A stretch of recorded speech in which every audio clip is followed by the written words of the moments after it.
Parating dumadaan sa pag-iisip ko ang relasyon ng sikolohiya at ang kakayanan ng ilang tao maaninag ang mundong hindi nakikita.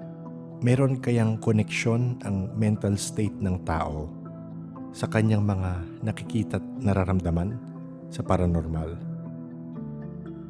Hindi masasagot lahat ng katanungan ngayong gabi, pero sa palagay ko, mabibigyan linaw ang iilang bagay. Ang guest ngayong gabi ay si Carl Cervantes, isang writer, researcher, at kasalukuyang senior lecturer sa UP Diliman. Nagka-miscommunication kami ni Carl sa simula ng usapan, kaya para di na kayo malito, oo, si Carl ay nakakakita. Enjoy. So our guest tonight is Carl Cervantes. He has a podcast also, which he will talk about later, and the book which came out sa MIBF 2022. Good evening. Hello, Carl. Hello, good evening, and good evening everyone listening. Okay. So, Carl, actually what piqued my interest when the article was shared to me was it was the office of Father Bulatao. And is it safe to assume that you have a sensitivity as well, similar to the people who are close to Father Bulatao? Oh, you mean Father Bu called it hyper-empathy. Do you mean that? Like ESP, telepathy, Yes. something like that? Yes.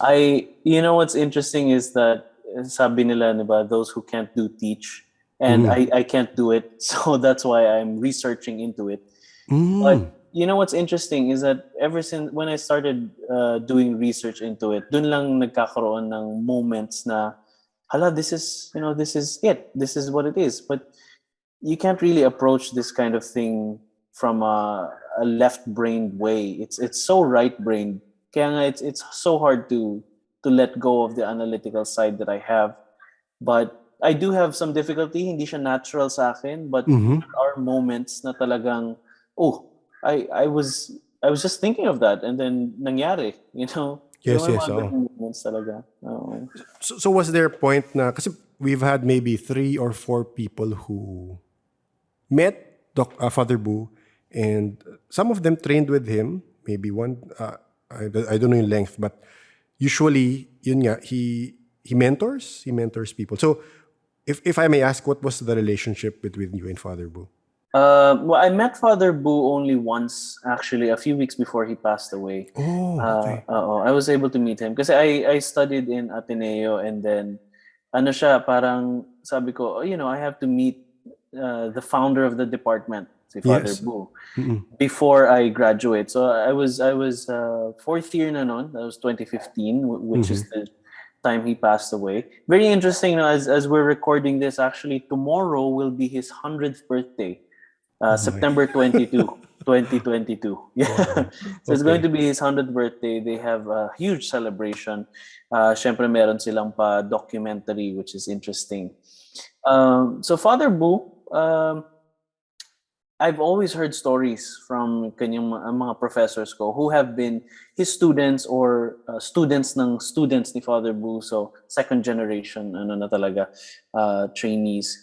But the story is really, you hear all these very, very interesting experiences, such as something like astral travel, which is you would be put in a trance, tas bibisitahin mo yung bahay ng partner mo, and then you would describe, what does it look like? And most of the time, it's very accurate. Now, the thing about Father Bu is that he's always about the separation of experience and explanation. Yes. So you can experience something as true. For example, astral travel, whatever.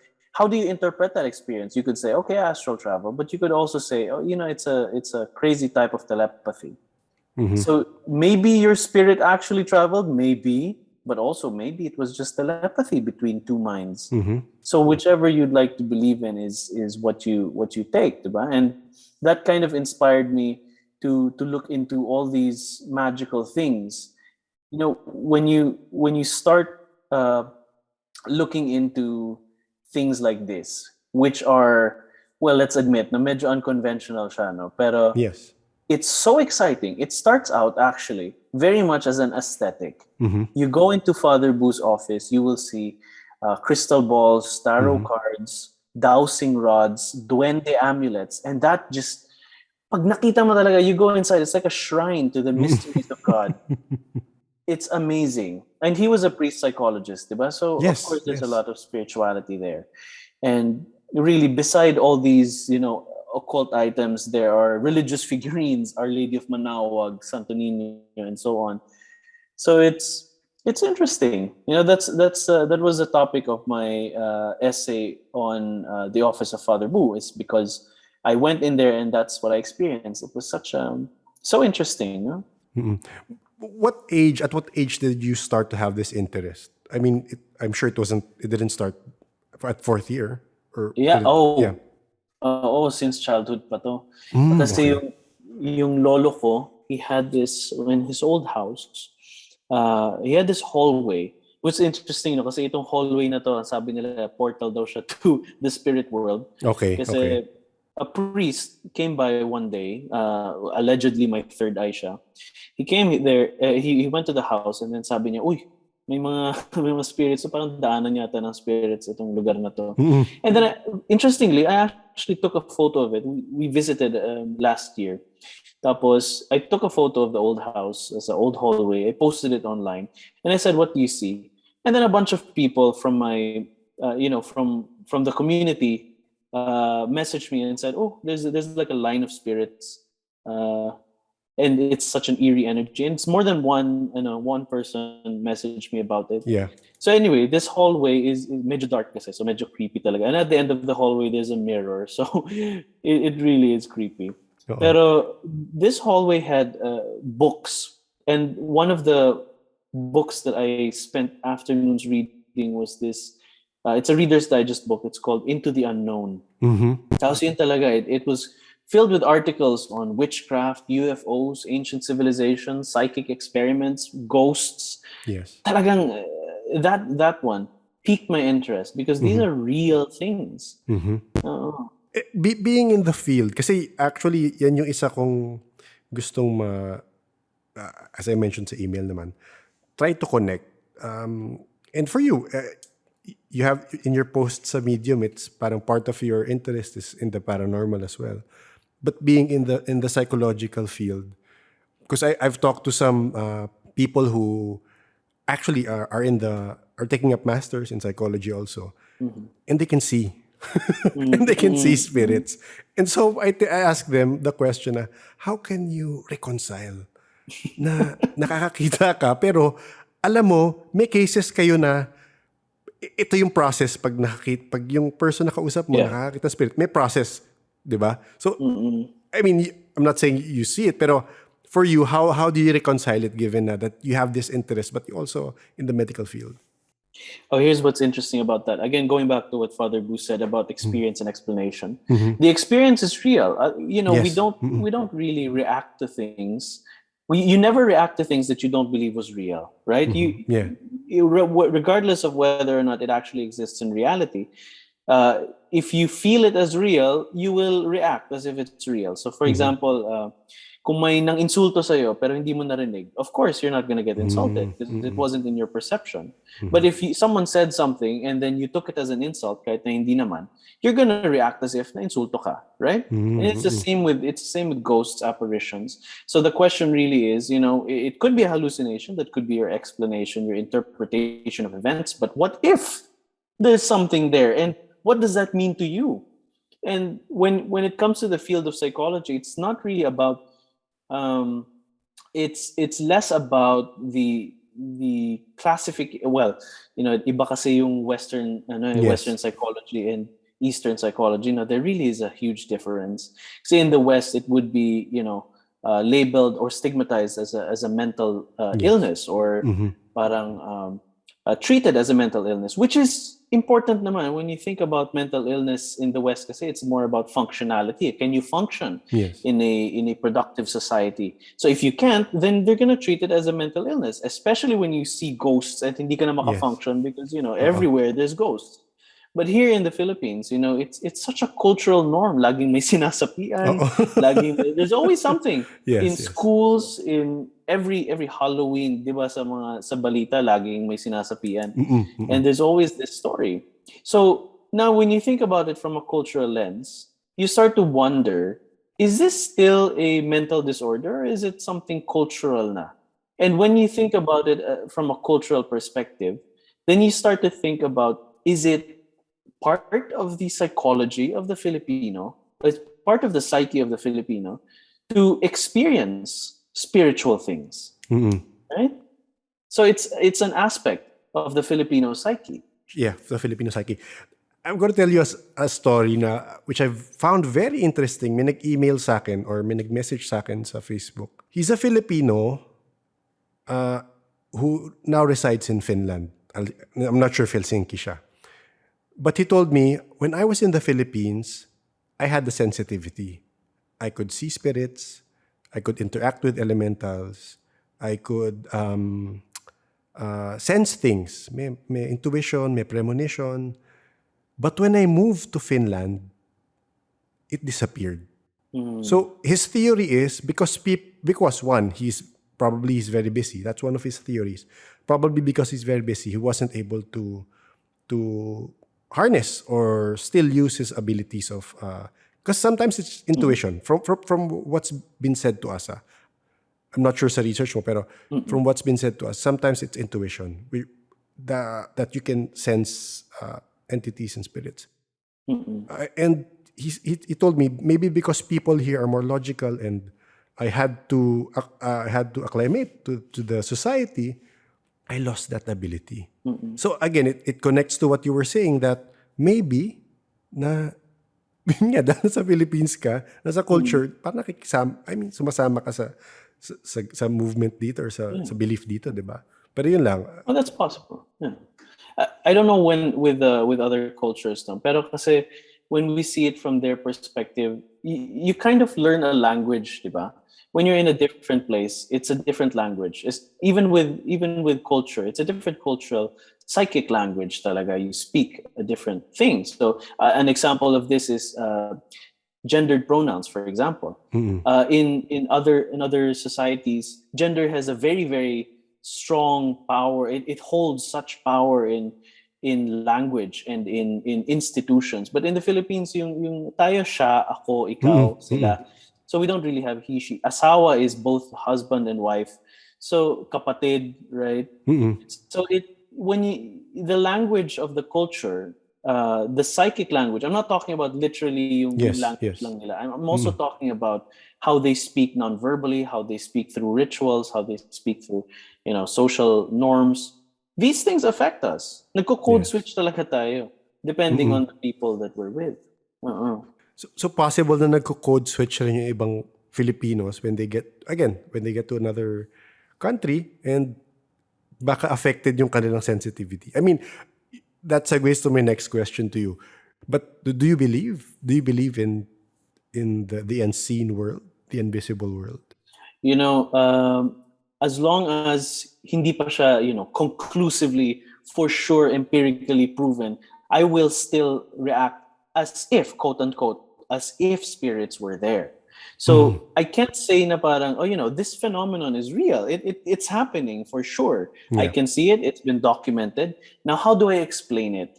I can't, if your interpretation depends on your, cultural or scientific framework. So if I look at it from a materialist perspective, it's easy to say, I can't measure it, so it's probably not true. It's probably an illusion. But if I am coming from, for example, a transpersonal perspective where the spirit goes beyond the individual, the mind goes beyond the brain, then I can say for certain that maybe it's a manifestation of shared consciousness. So it goes beyond just the metaphor of spirits, because I think that spirit, along with consciousness, along with mind, along with all these different interesting terms, are all metaphors for the same real psychic experience. So psychologically, spiritually, as above so below, as within so without, it's really different metaphors for the same thing. ito, one of the things that, again, we hear from experiencers, from people who see, is yung, ako lang nag-correlate nito.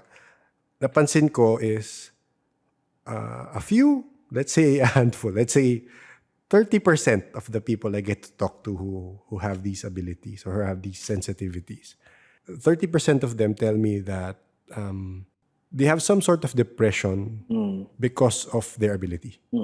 Because ever since they could sense these things, the invisible world, the liminal space, every time they talk about it, they are, especially in our community, in our society, I guess mas sa Manila, Manila centric to or NCR, they are how would you say, parang hindi sila pinapaniwalaan, and nadjudge sila na sira ulo, ganon. Less now, pero for those who are 30 years old and up, medyo ganun yung ano. So parang nakikita ko lang na merong I mean, weird pero merong depression yung mga ibang psychic. So you mentioned that you posted that picture in your community. So is it safe to assume that when you said that community, these are people with sensitivities? A lot of interesting people follow my projects. Okay. And I meet a lot of very, very interesting people from all walks of life. And yes, a lot of them are able to see things that I personally cannot see. And sometimes it scares me, for sure, because I do believe in, as a Filipino Catholic, of course I believe in something spiritual, but also as someone in the field of psychology, having finished my master's also in psychology, there's also that balance of, okay, so I believe in the spiritual, but I also believe in grounding my observations in reality. But of course, my heart goes out to people who are, oppressed by structures.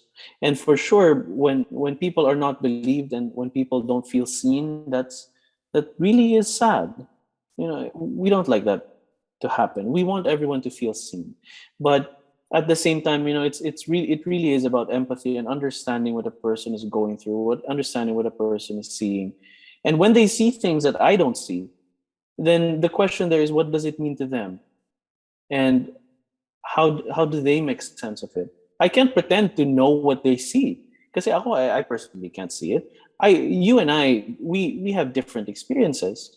So I'm not going to pretend that I know what you're going through, for sure. I'm sure you're going through a lot of things also. So ganun lang. Parang ang sa akin lang is, it really is sad when people don't feel seen. Ang nasabi nga again, when we interviewed this girl na she's taking up masters in, I forgot ko anong branch of psychology, but hindi ko alam kung clinical or whatever, pero she's taking up master in psychology. And I asked her, parang, anong advice mo? Anong advice mo sa mga friends of people who can see? Kasi sometimes, na-discover namin sa community is, a lot of these people who have these abilities cannot tell, parang they just have a select few of people they can tell. Some people do not have that person they can tell something to. So they keep it to themselves. And sometimes they talagang siguro may experience silang traumatic or weird and they have to tell someone. And that girl nga who is taking up masters in psychology told me na for people who cannot see, and if someone tells you something that might seem impossible, just listen. Parang just listen. You don't have to comment. Just listen. You don't have to believe. It's just listen. I'm not sure if you have something to that effect, or if may advice for people who do not believe but have friends who can see. I think what's more important here is, what does it mean to them? It really is always about meaning making.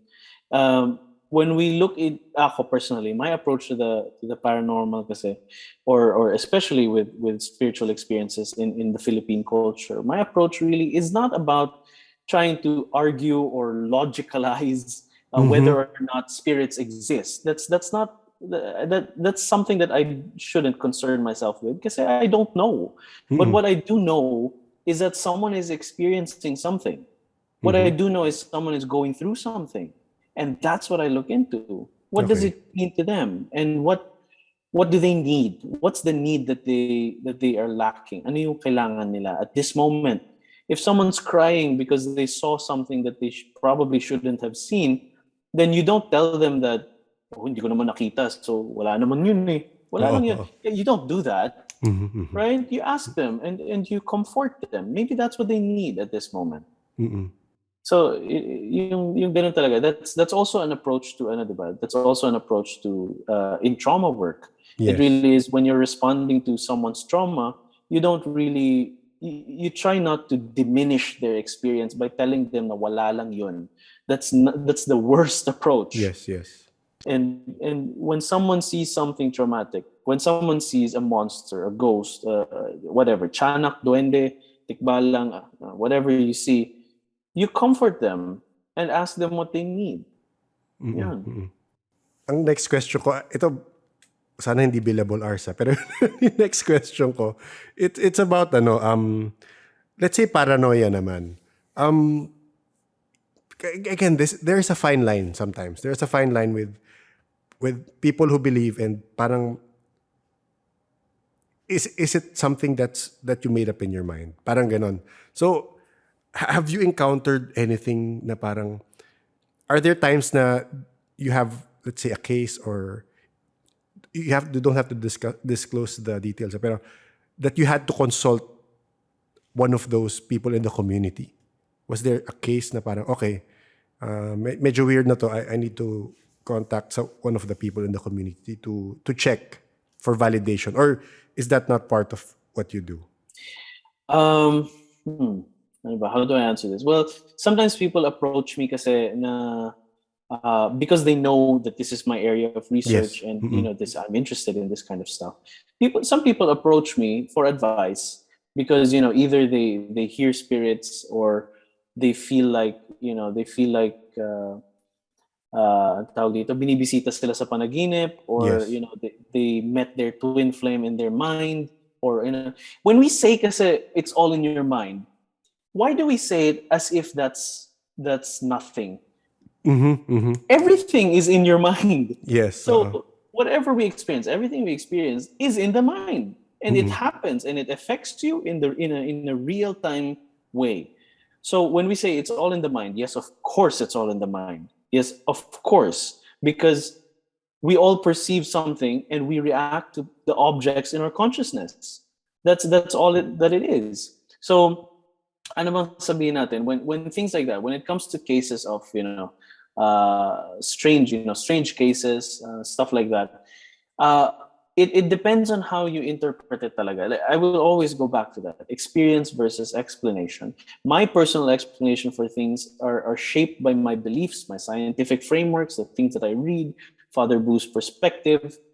But if I have to, if I have to deal with or help a person go through this spiritual experience, ito ang gagawin ko. This is what I'll do. I will speak in the language that they're speaking, because that is the language that their unconscious understands. Yeah. So if you say spirit, I'm going to talk about spirits. Okay. If you say psychosis, I'll talk to you about psychosis. I'll use that language. I'll use the psychological language. But for now, if you're telling me na nakakakita ka ng tiyanak, I'm not going to tell you na you're psychotic. I'm going to tell you, okay, so ano yung ginagawa ng tiyanak? What's the tiyanak telling you? Ano sinasabi niya? Anong ginagawa niya? And then I'll figure it out from there. And then when you're ready to understand it, when you're ready to hear an alternative explanation, then I'll explain it through the framework of psychology. Yan. What are the weirdest or the ones that stand out that parang pati ikaw meron ka na experience na, uy, parang iba yun ah? I mean, aside from the one you mentioned earlier na parang premonition. Oh, Nick, grabe, ang dami nito. Okay. Maganda yan ah. There are so many stories that, when people approach me lang kasi and they just message or they ask for a consult.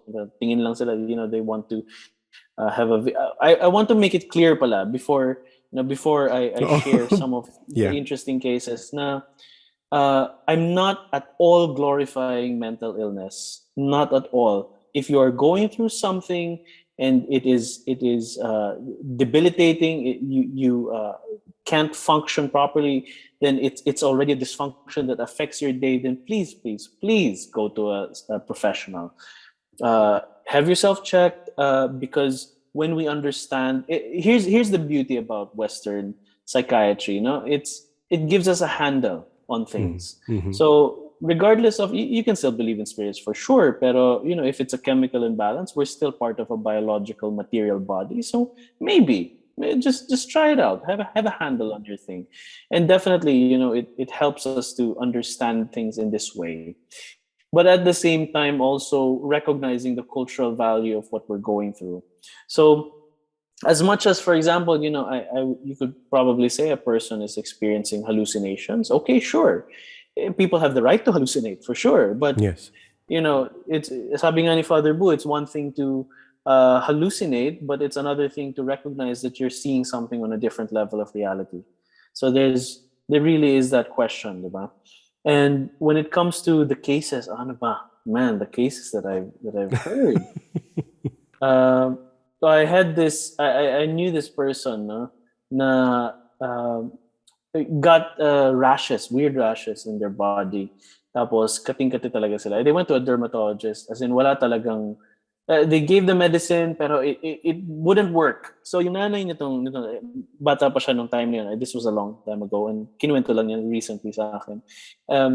Dinala siya sa albularyo, and the albularyo, did something with two eggs, and the eggs stood up. Tumayo Okay. yung eggs, Oo, so which is oo. weird.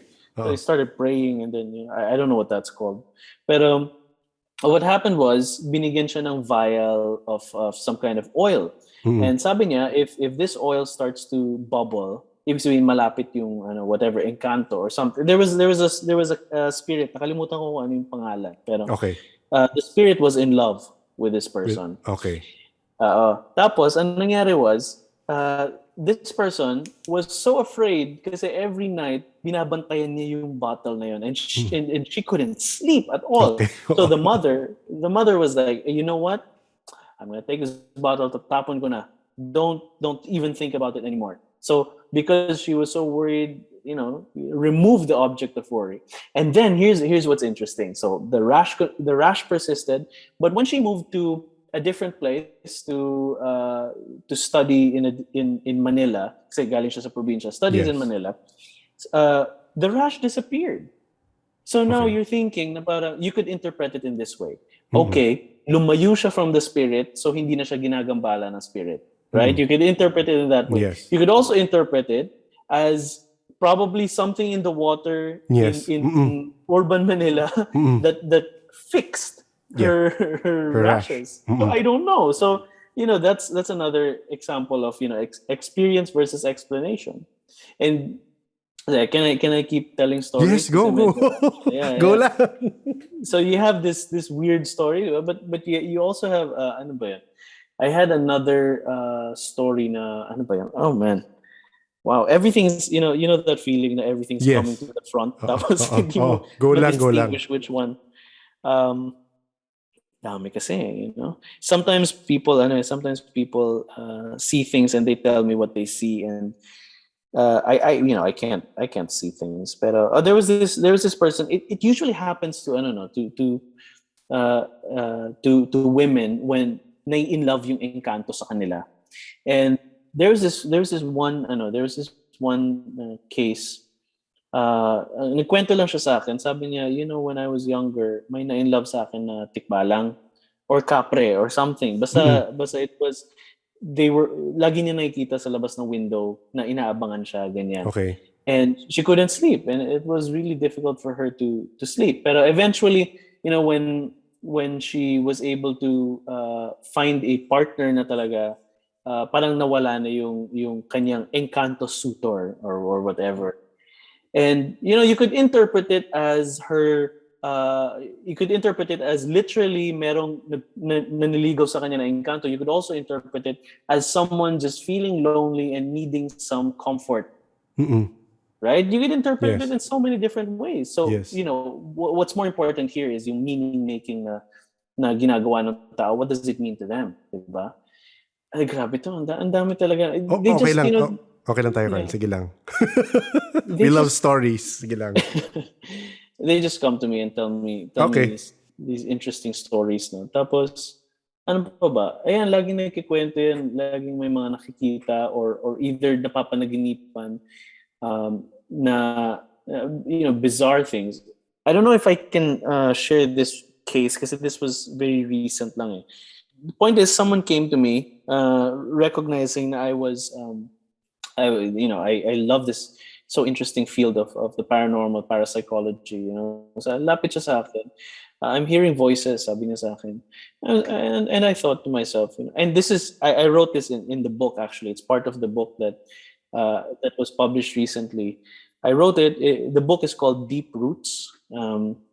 So it was published by Blueprint Kamitiraya Corporation. Anyway, so a person came to me and then she was talking about these voices, and then of course, so let's rule out other explanations. Sabi ko, okay, but she's been to an exorcist, she's Okay. been to a psychiatrist, gave her meds, nothing worked. Yeah. So now she's looking at an alternative explanation. Could it be parapsychology? Could it be paranormal? Could it be telepathy actually? Baka hindi spirits, baka hindi psychosis. Might be actually telepathy kasi she believes that it's her neighbors na naririnig niya. And then so napipick up sabi niya. ko, na napipick up niya, yeah. Yeah. So sabi ko, nag-uusap sila in the telepathic space. So sabi ko, there's one way to find out for sure. Go out, ask them, and look for them. Kilala mo naman sila, di ba? They're your neighbors. And sabi niya sa akin, ang sabi sa akin ng neighbors ko, if I actually look for them, sasaktan nila ako. So anong gagawin? Parang, so now, okay, don't go out there. Be safe. But at the same time, there's no way to confirm anymore, right? So ngayon, now I'm still trying to figure out what's going on in this case. But that's an example of looking for different explanations for the same real thing.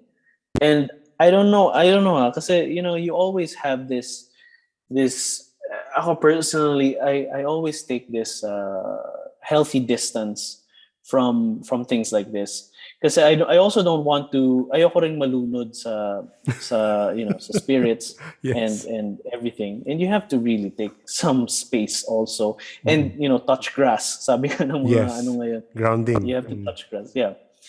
So ayun, parang I'm still that's still an open case sa akin. I'm still trying to figure out what's going on in their experience. Pero yeah, sorry, go ahead. Anong nakialam na ako sa case mo. Ano yung naririnig niya? Kinakausap siya or may message sa kanya? Yeah, nag-uusap sila. And it's very threatening. Yung voices are threatening, and it comes to a point na ano tawag dito? She can't do private things anymore kasi she feels like nakikita siya. Nakikita siya, Oo.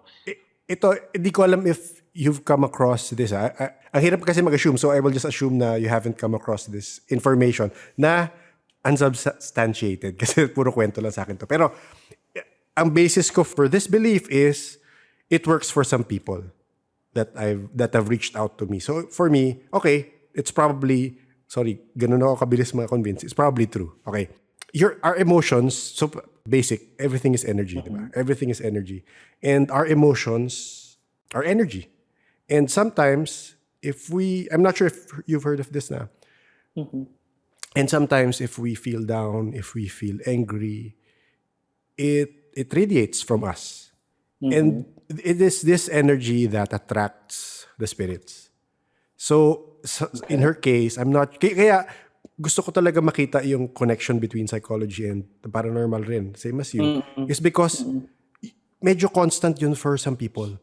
If they feel down, if they feel low, lowest of low, sad, it attracts whatever entities or spirits which are attracted niya to that vibe.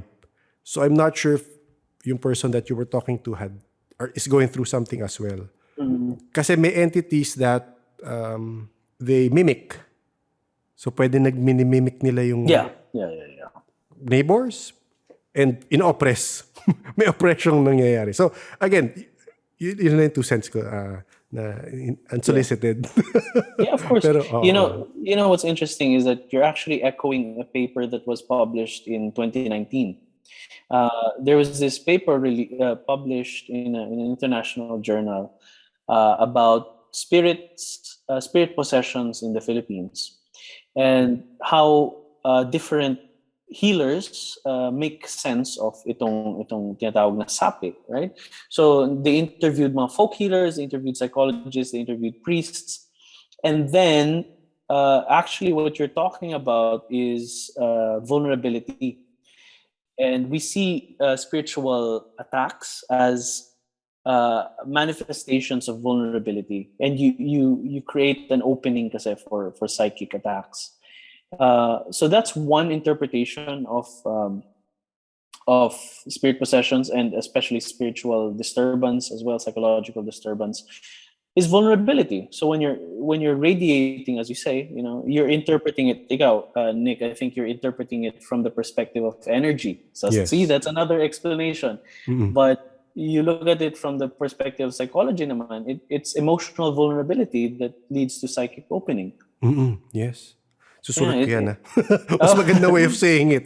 Emotional vulnerability. So look, we're talking about the same thing. You're talking about energies. I'm talking about emotional vulnerability, and it's really the same thing essentially. Wala lang, very interesting lang yung ganun na. Pero again, ang hirap i-substantiate nga, di ba, pag inisip mo. So yun yung, so na-mention mo yun nga, impossession. So I'm not sure if you've seen the TV show Evil. Hindi pa. So there's this TV show Evil. So doon ko na-discover ko rin from another guest friend. He mentioned that he's a Christian, and when they do it, they call it Deliverance. So ganun, parang pag may sort of possession in their Christian community, they do this I'm assuming ritual na they call it Deliverance. Yeah. And before they exorcise, quotation marks, exorcise the possessed person, they bring in a psychologist. Yeah. Oo. And then the psychologist assesses, and then parang he was telling me nga na may dalang sedative yung psychologist.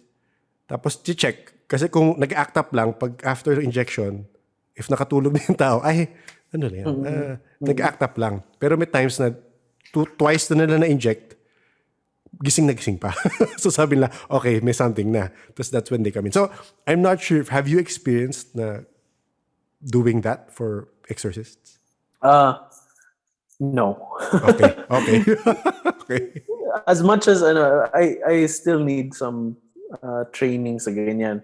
Ano pa lang, ang akin ngayon is, it's more about research kasi ako ngayon it really is, my focus is in research and teaching.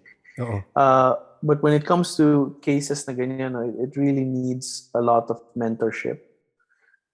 Kasi it can be really dangerous. But ako personally, I think that if it happened to someone I know and I was in the vicinity, tapos parang kunyari nag-outing kami, tapos kami lang sa isang barkada, tapos biglang may sinapi ang isa dyan, I would know what to do naman. Theoretically speaking, I would know what to do.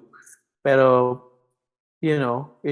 it's different when it's actually happening in front of you. So I don't know. And I admit naman the things na I'm not aware of.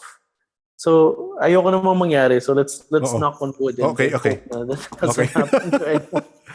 Ito bago ko i-question may question ako sa'yo. Pero ito, again, this is what I've learned from people who have had experiences with exorcism. Again, I'm not sure if you've heard of this.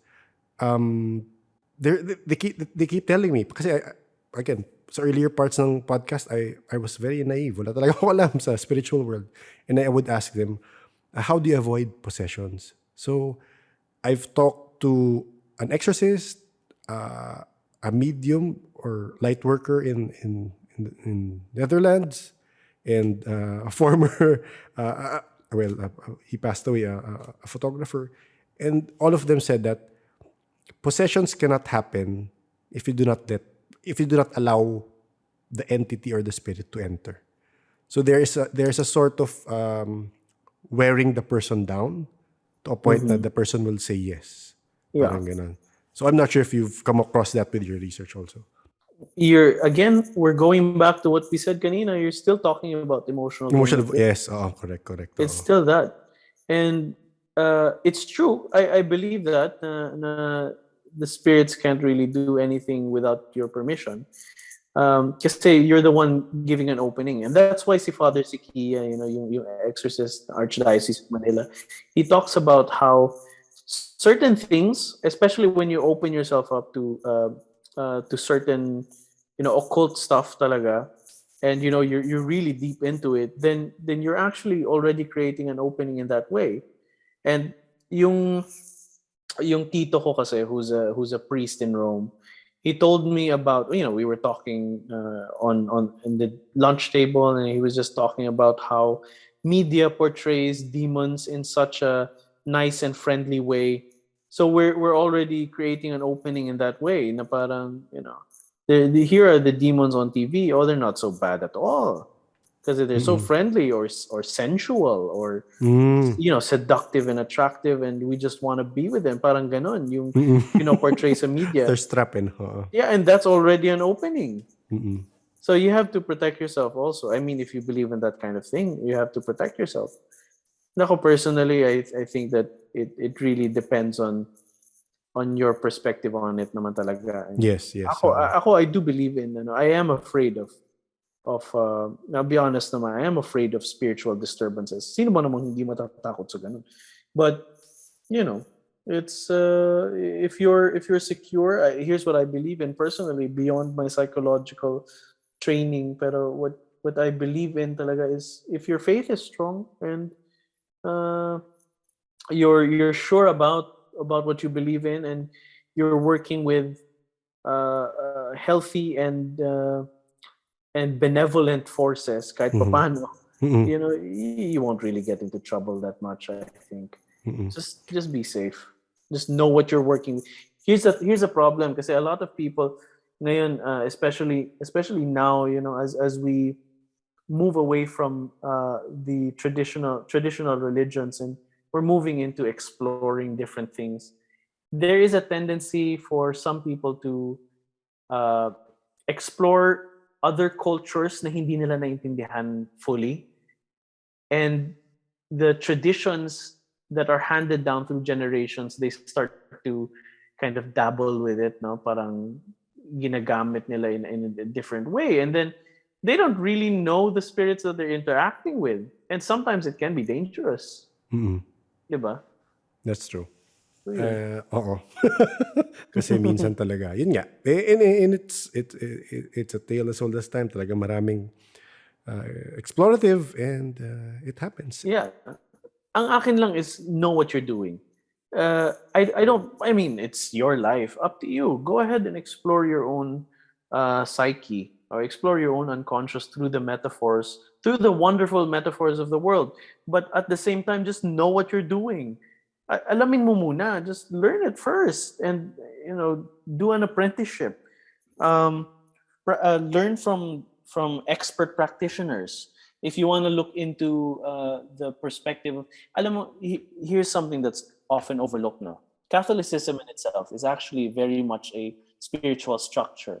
We don't look at it in that way because it's so political also. Pero if you think about it, everything that Catholicism has is echoed in other spiritual beliefs. You have the supreme deity, you have God, you have yung mga anito, or what we call the saints, or the demigods of our mythology. It's the same thing, diba?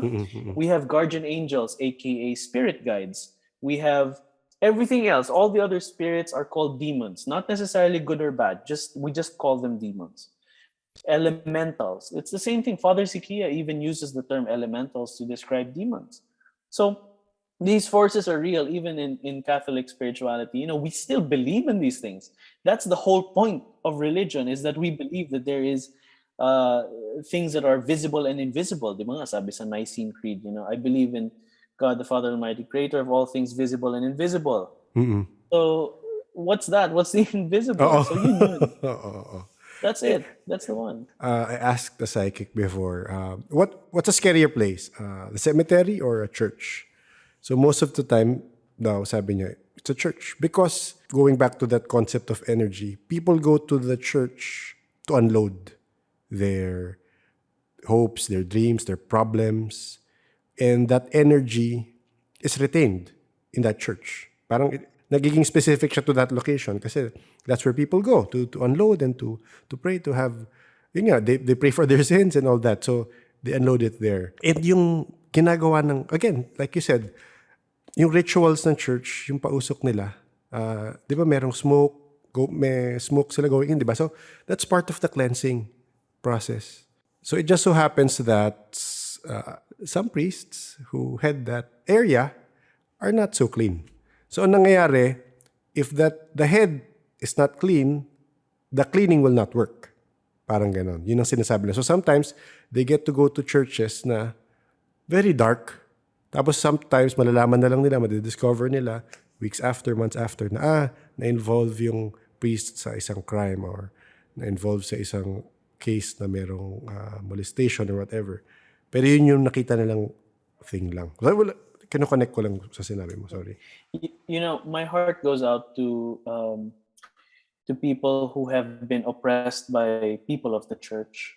And I understand 100% why a lot of people want to leave the church. I understand it talaga fully. It just so happens na ako personally, I'm lucky that I was raised in a Catholic household that practices actual Christian values. But I do understand na for other people who are not so lucky, unfortunately, and you know, it's sad for them, and I empathize, I sympathize. Pero you know, churches, you mentioned that they're places for unloading stuff, but that's the point of the church. The point of the church is for you to be vulnerable and allow the Holy Spirit to enter. And this whole process, as you go into the church and the Eucharist, you remember this is ito medyo ano na to, medyo I don't know if this is heretical or something. Pero, go lang tayo dyan. I don't know. But you know, I was reading this book, you know, I mean, this is the whole point of the whole sacrifice of the Eucharist. Diba Christ died for our sins and so on.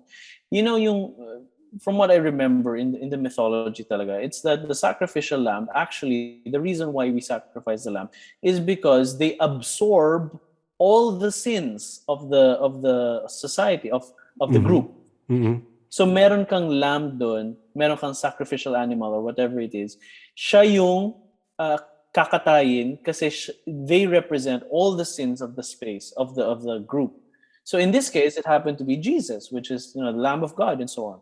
So Jesus absorbed your sins so that he could die on the cross to die for your sins, literally absolving you of the sins. Kasi inabsorb niya lahat and siya na yung nagsuffer for it. Right? That's the whole mythology. So when that passion happens every time we go to the Eucharist. So it really is this grand sacrifice. Every time we go to the Eucharist, it's a human sacrifice. You're sacrificed. Jesus is sacrificed over and over again. You're drinking the blood of Christ. So that's the whole point. And the whole point is you go to that place, you cleanse yourself, you allow the Spirit of the Lord or the Spirit of Jesus to cleanse you of your sins. So when you go into the church, it's safe to be vulnerable. Kasi you're in a space where you are protected. Safe space nga, yeah. Mm-hmm. Yeah, it is. Well, you know, supposedly. Yes, supposedly. But you know, we have to recognize also that the church isn't always a safe space for most people, and you know, for certain groups, minorities, and so on, people of certain gender expressions, sexual orientations.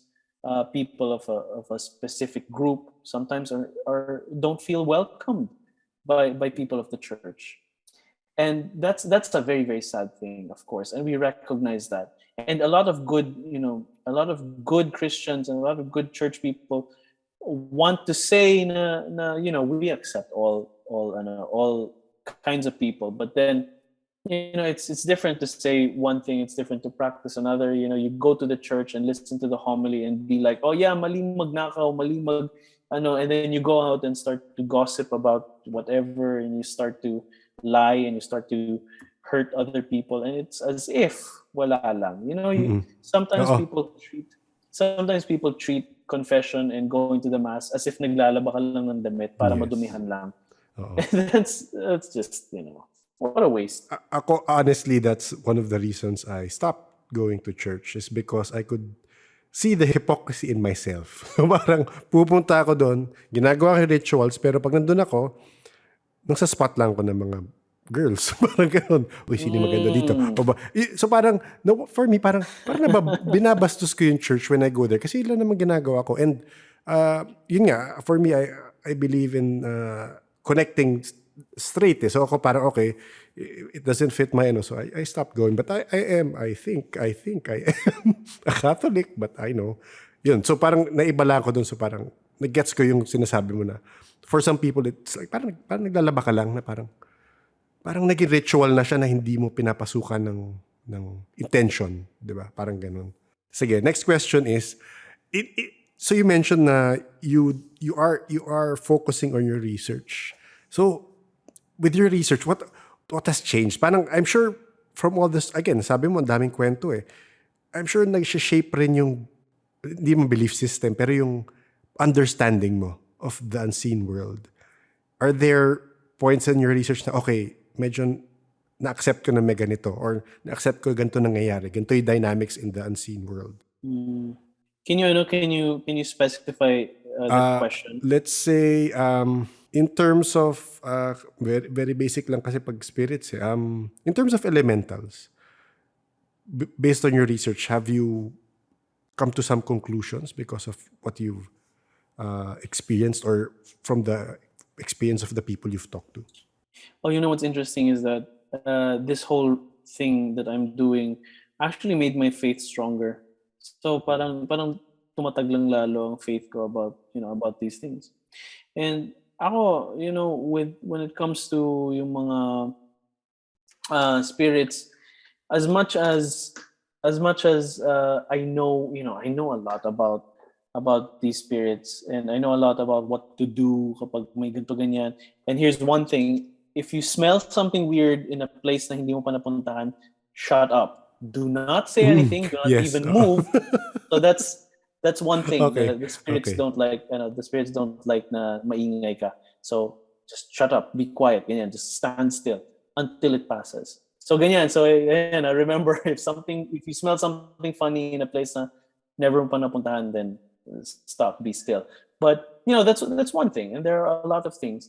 And I think talaga when it comes to spirits in nature and our superstitions, it really is a reflection of our relationship with nature. And that's what I realized. It really comes down to the ecological interaction.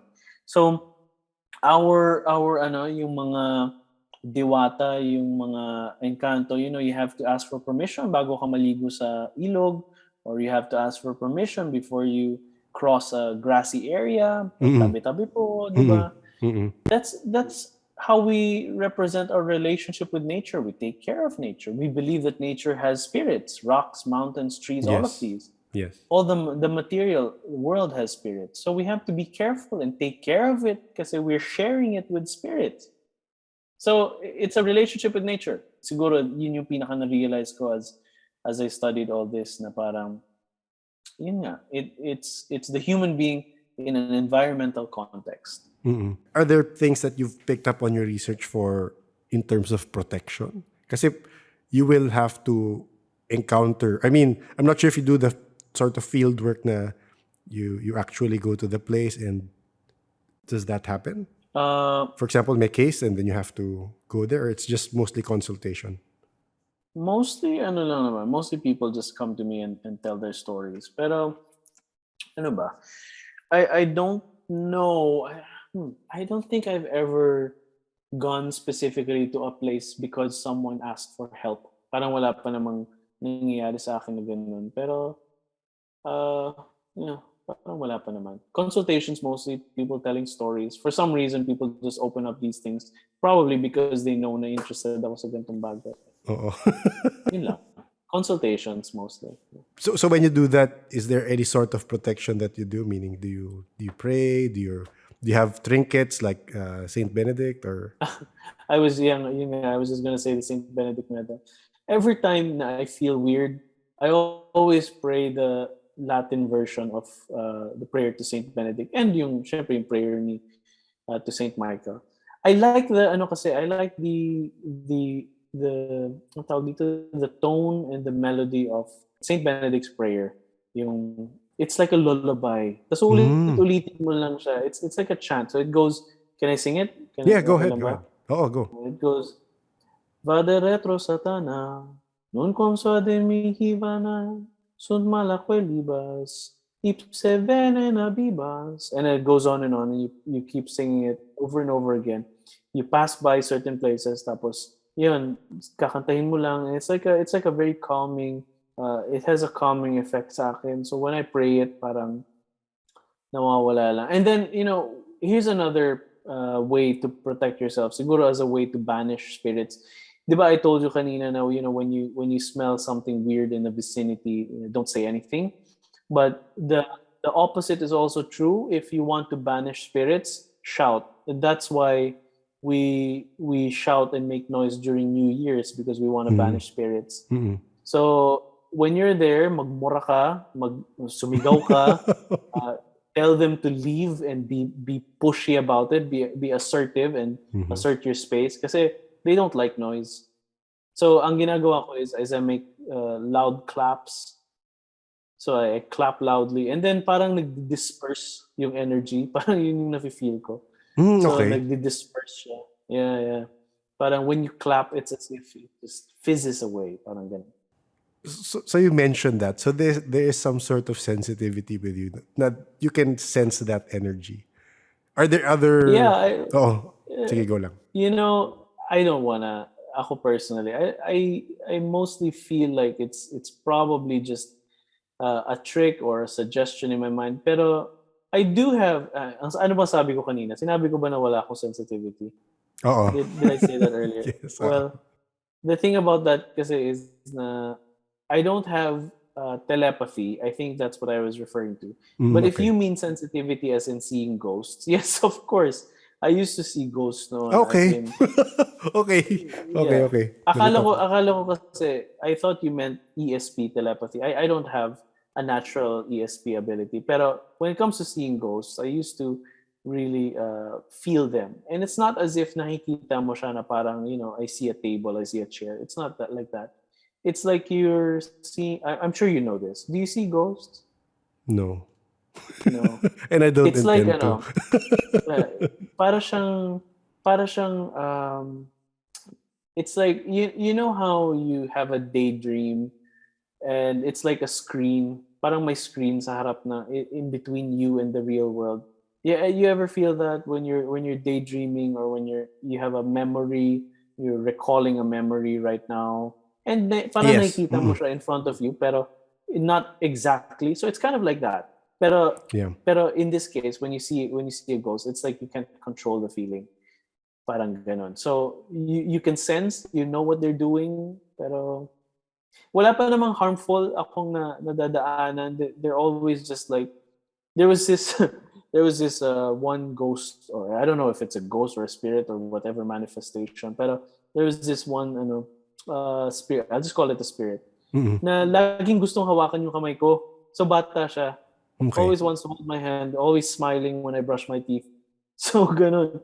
And it's just it's as if parang gusto lang niyang tumambay, But these things na confirm siya with everyone else in the house. We even gave it a name. Okay. So everyone in the house recognizes that there's this spirit there. And then what's interesting is there was this one time na wala kami sa bahay, and yung caretaker ng bahay nagwawalis siya. And then parang na-feel niya na nandun yung because I have a younger sister, and at that time bata pa siya, and she thought na nandun yung sister ko. Sabi niya, anong ginagawa ng sister ko dyan sa, anong ginagawa ng youngest daughter dito sa bahay? Akala ko ba umalis sila?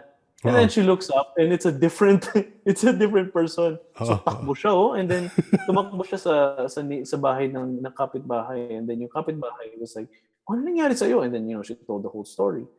And then as it turns out, pati yung kapitbahay nagkwento din na, sometimes may nakikita silang lalaki na dumudungaw sa balcony, some guy, pero it's just a shadow, ganyan. Yes.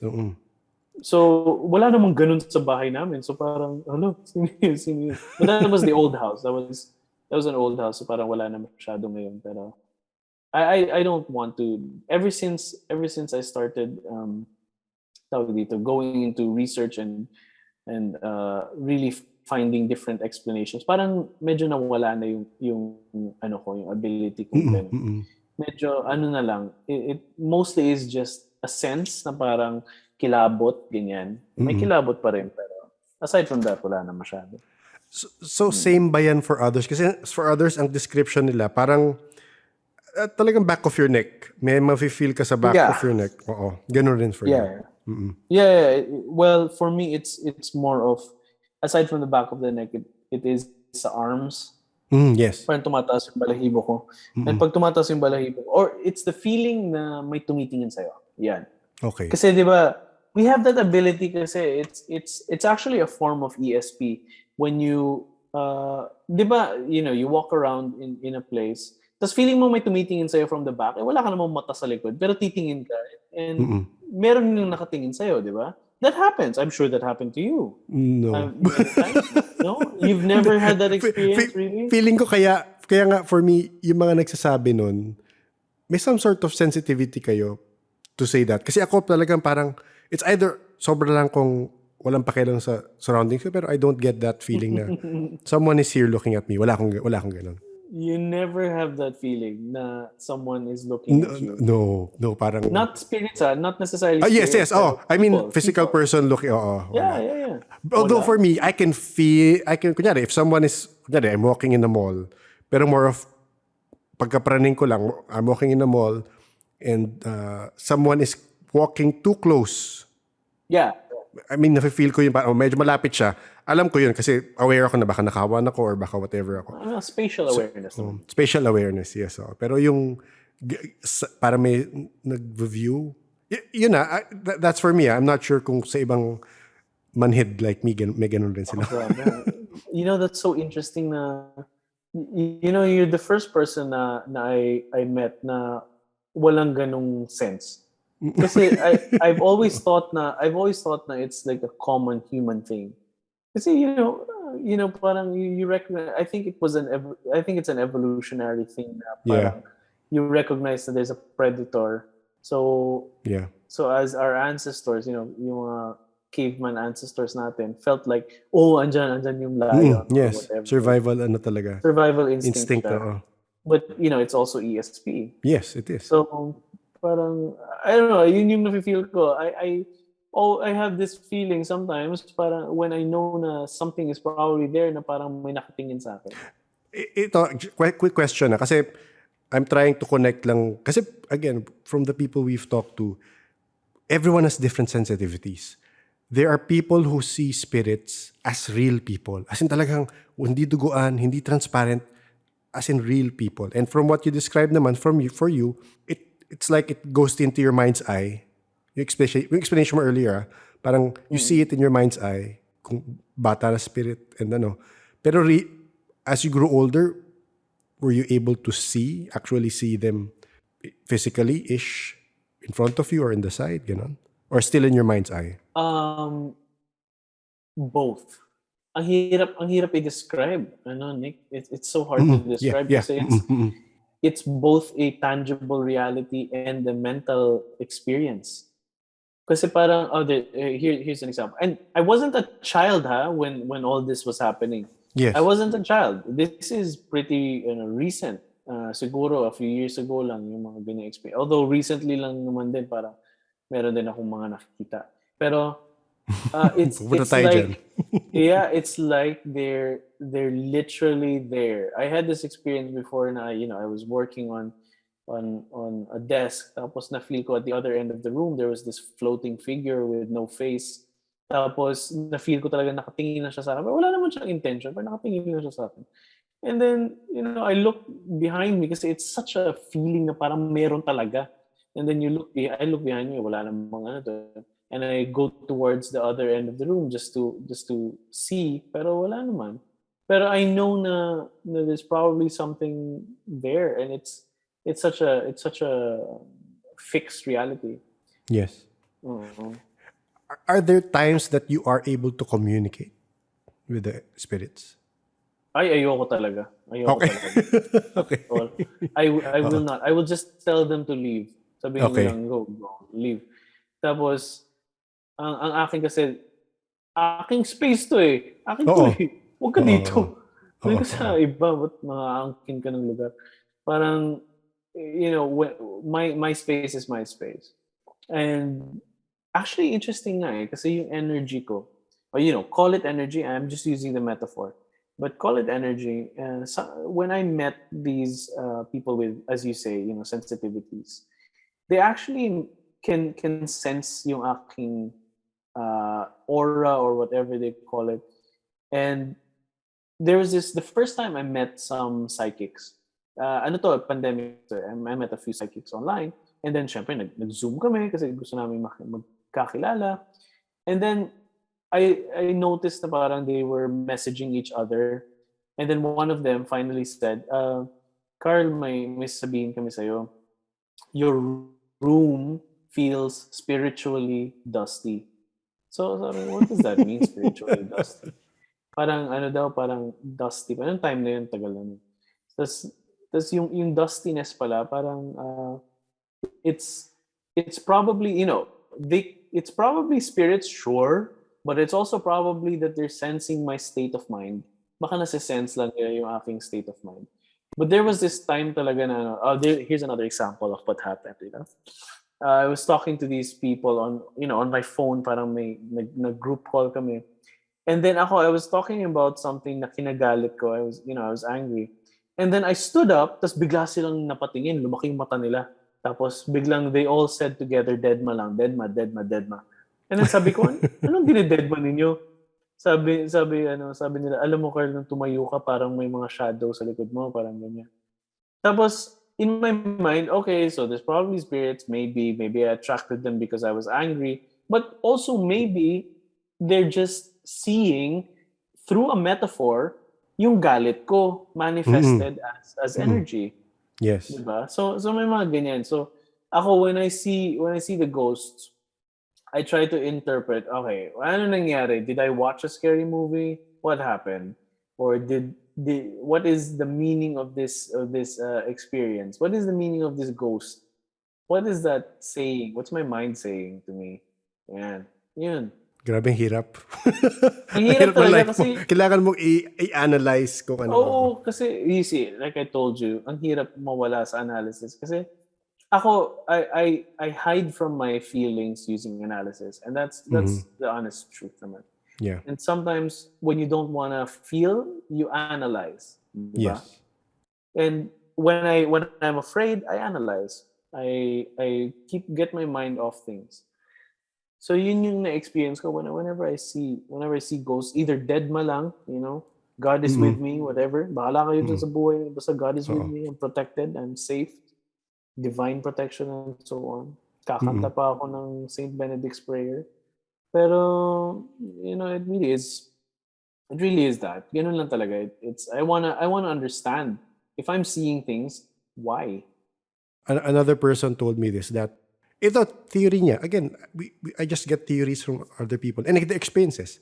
So, one experience does not fit all naman, di ba? But again, it's nice to know the different perspectives from different people. But the late photographer who told me about this, he told me that spirits will appear to you because they have a reason to appear to you. Yun ang point of view niya. Because they spend energy to do that. To manifest, to show themselves, parang ganon.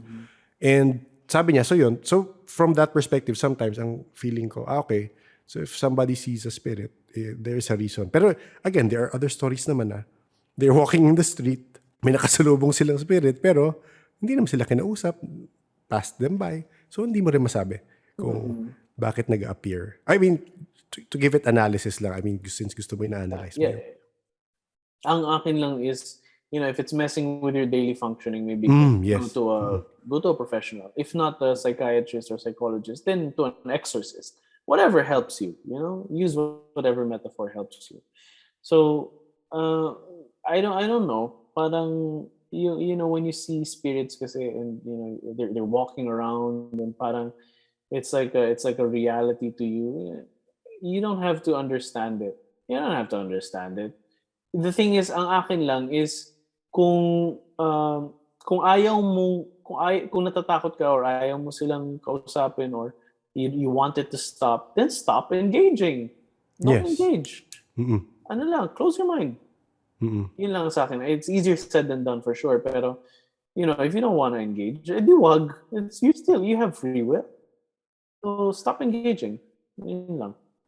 May girl nga kami nakausap na she told us na when she was younger, she probably saw things, and she just imagined that she was sealing up. Parang she was covering her third eye. She imagined there was an eye in the middle of her head, and kino-cover niya. And ayun, up to now, she doesn't see things, but she can feel them. She can feel, but she doesn't see them.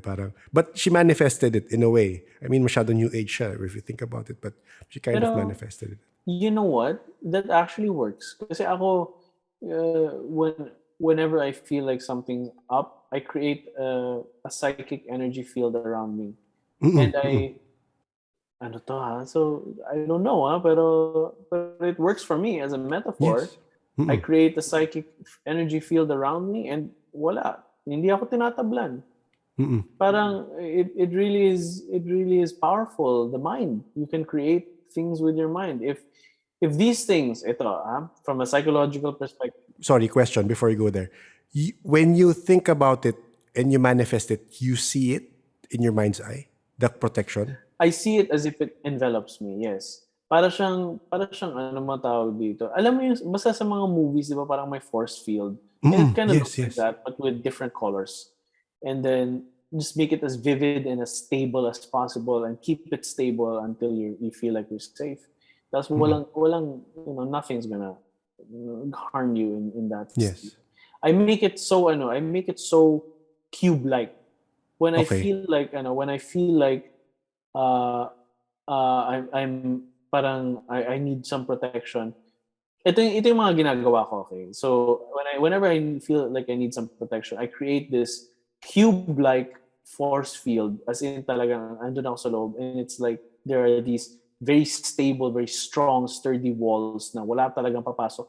If spirits try to put their hand through it, magiging abo yung kamay nila. It's gonna turn into ash. And I imagine that. And it works for me. And another thing that works for me is I imagine na merong gorilla sa tabi ko. Just sitting down, like parang King Kong, nakaupo siya dyan. And whenever I feel like there's a disturbance, kukunin niya yung whatever it is and just throws it away. And that works for me. And coming from a psychological perspective, as I was gonna say, na if these things are in the mind, then use mental tools to address them. Yes. If these things are spirits, then use your spiritual power to address it. It's the same thing. Yun lang. It's the same thing. When you said that you can see it, yun, very interesting. Very interesting. Kasi, again, I'm in the creative field. I use my imagination a lot, but I do the same thing in a way when I put protection on myself. Kasi sometimes we talk to different kinds of people. Pero I do not see it. But I believe. I have that faith, coming from the faith in the one, the creator, ganon. I believe that it's there. Parang ganon. Pero it's very interesting that you can see yung protection that you're putting. Ang galing. Can I try to... Can I ask you questions then? Yes, go. Is that okay? I wonder if you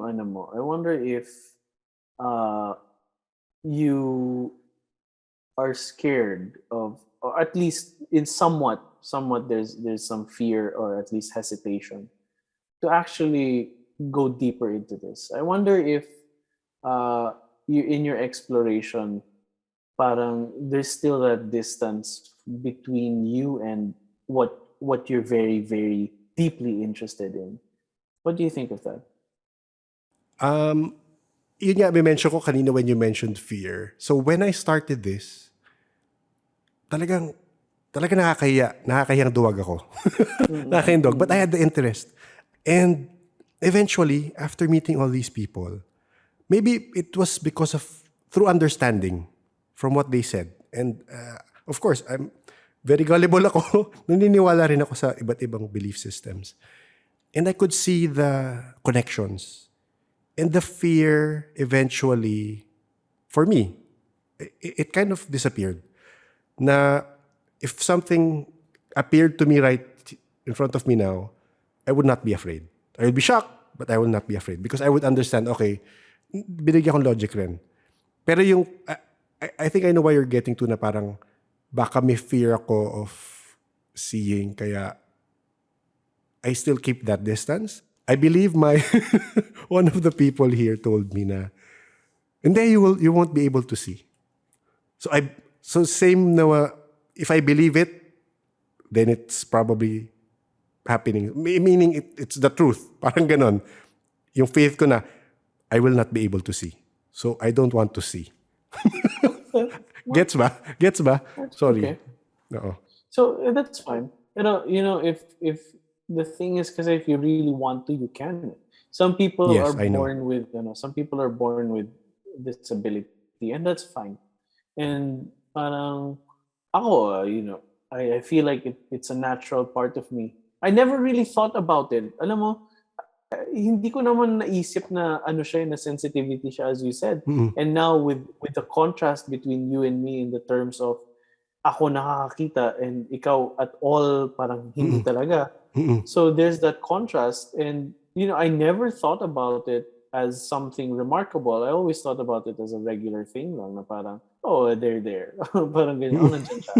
Parang ganyan lang. But it's so interesting. Sa ako, I wanted to stop, but you wanted to continue? Question mark? You want Continue to what? You want to see things? No, I don't want to see. Ayun, you're making a choice then. But I wish to understand. I wish to understand. Kasi yun, I'm trying to see the connection. Yeah. May I ask to what end are you intending to understand? Medyo malalim. Sorry. Perla, okay lang. Hindi, pero parang origins of the world, origins of our existence. Parang ganon. Soul origin and all that. Medyo ETs na. Medyo ET level. Pero, yun. So, parang I'm trying to understand. Kasi, ang daming connections na for me, ang very interesting is, people who do not know each other will come to the same, sometimes conclusion, or if they're put in the same, kunyari, in a Zoom room, sometimes merong confirmations from different people. I'm sure you've experienced that with the psychics you've talked to, di ba? Na may nakikita sila and they don't. Sometimes I talk to people. Ito, one of our episodes, although hindi siya spirit. Anyway, one of our episodes, I talked to this tarot reader, and she told me about encountering this entity with a hat, a tall hat man, and this hat man would always be with a girl, and that hat man would yank her from her body and bring her spirit to this place, whatever. And so, okay, I was listening to that. And then 2 weeks after, I got to talk to this girl who they didn't know each other. And she tells me about encountering this entity who had a hat. And the entity would offer her candies. And sometimes, after talking to this entity, she would find herself in an endless corridor. And yun nga, this entity had a girl na companion sometimes. Yeah. So I connected. Sabi ko, wait. So I joined them in the call. I called the tarot reader. Sabi ko, sali ka sa call. Let's see the connection lang. Kasi parang same entity. And eventually, while they were describing this endless corridor, they were completing each other's sentences. Oh, there's a classroom. Yes, there's a classroom. I'm inside the classroom. Wait, the other girl said, I'm outside the classroom. Okay, there's a guy in white. Yes, he's guarding the door. So talagang freaky lang. So parang for me, parang there are connections and that's just one example. That's just one Yeah, yeah, example. yeah. Pero again, so ang fascination ko with this unseen world is yung connections and the things that we do not understand and see. For sure. If I were to interpret that, it's a form of telepathy, I think. And Carl Jung talks about archetypes. And yung archetypes na yun may have manifested as itong tall hat man. Meron tayong mga tinatawag na tulpa. You've heard of a tulpa. Yes, right? tulpa. Yes, tulpa. Yes. And things like Slender Man, which is Yes. an internet mythology, archetypes like this manifest in dreams, manifest in metaphors of the mind. So when you're experiencing these, I personally think of it as, your mind is trying to tell you something, and both of your minds are connecting in some way, and they're trying to tell you something using the metaphor of this figure and these long corridors. And I interpret paranormal experiences like this, parang the same way I interpret dreams. Not in a way na parang I'm going to tell you na, oh, your dream is a premonition of the future. Yes. I'm not going to Yes. tell you that. I don't know. But what I can tell you is that your dream probably is telling you something that you should be listening to. A message, maybe. So what's the message nitong tall man? I used to do this. I used to do this exercise. I actually offered it as kind of to certain people. They asked for it, and sabi ko, okay, you know what, I'll do it. And then what I did was I would guide them through their mind. We would go into a house in their mind, tapos papasok tayo sa basement ng bahay na yun. And they would meet a figure, a character, someone, whoever it is. And then this person would tell them an important message. And when I did it personally many years ago, ginawa ko siya sa isang hypnosis class. And it was really scary for me. But then when I did it to other people, when I did it for other people, iba-iba yung experiences. And Okay. they would really see yung Yes. the house, what it would look like. They would really see the figure and they would really describe, and I would see it in my mind's eye, syempre, but they would talaga? describe Wow. yeah, they would describe all these figures and images and thoughts. And parang may mga times lang na medyo scary kasi parang you have good cases, but you also have scary cases in the sense na may nararamdaman sila na parang as we do the exercise, parang they feel like a different entity, so I have to pull them out immediately from the experience. So may mga ganun. And then interpret namin afterwards, what do you think this means? And then what is this entity telling you? Sometimes I ask them to write it down. So sometimes I ask them, while they're in the basement talking to this figure, I want them to have their pen and paper ready para habang nagsasalita yung figure na to, sinusulat nila yung sinasabi niya. And they would have really interesting messages. Any message you can tell us? Or you can share, or sige, patient, doctor-patient confidentiality, sige, gets. Oh, I'm not a doctor, baka isipin mo. Okay. Pero very interesting. Ano lang siya, it really is just stories. Of course, I mean, ethical naman tayo kahit papaano. I won't reveal their identities. Pero, sorry for asking the question. No, it's fine. But at the same time, you recognize that this is a very interesting thing.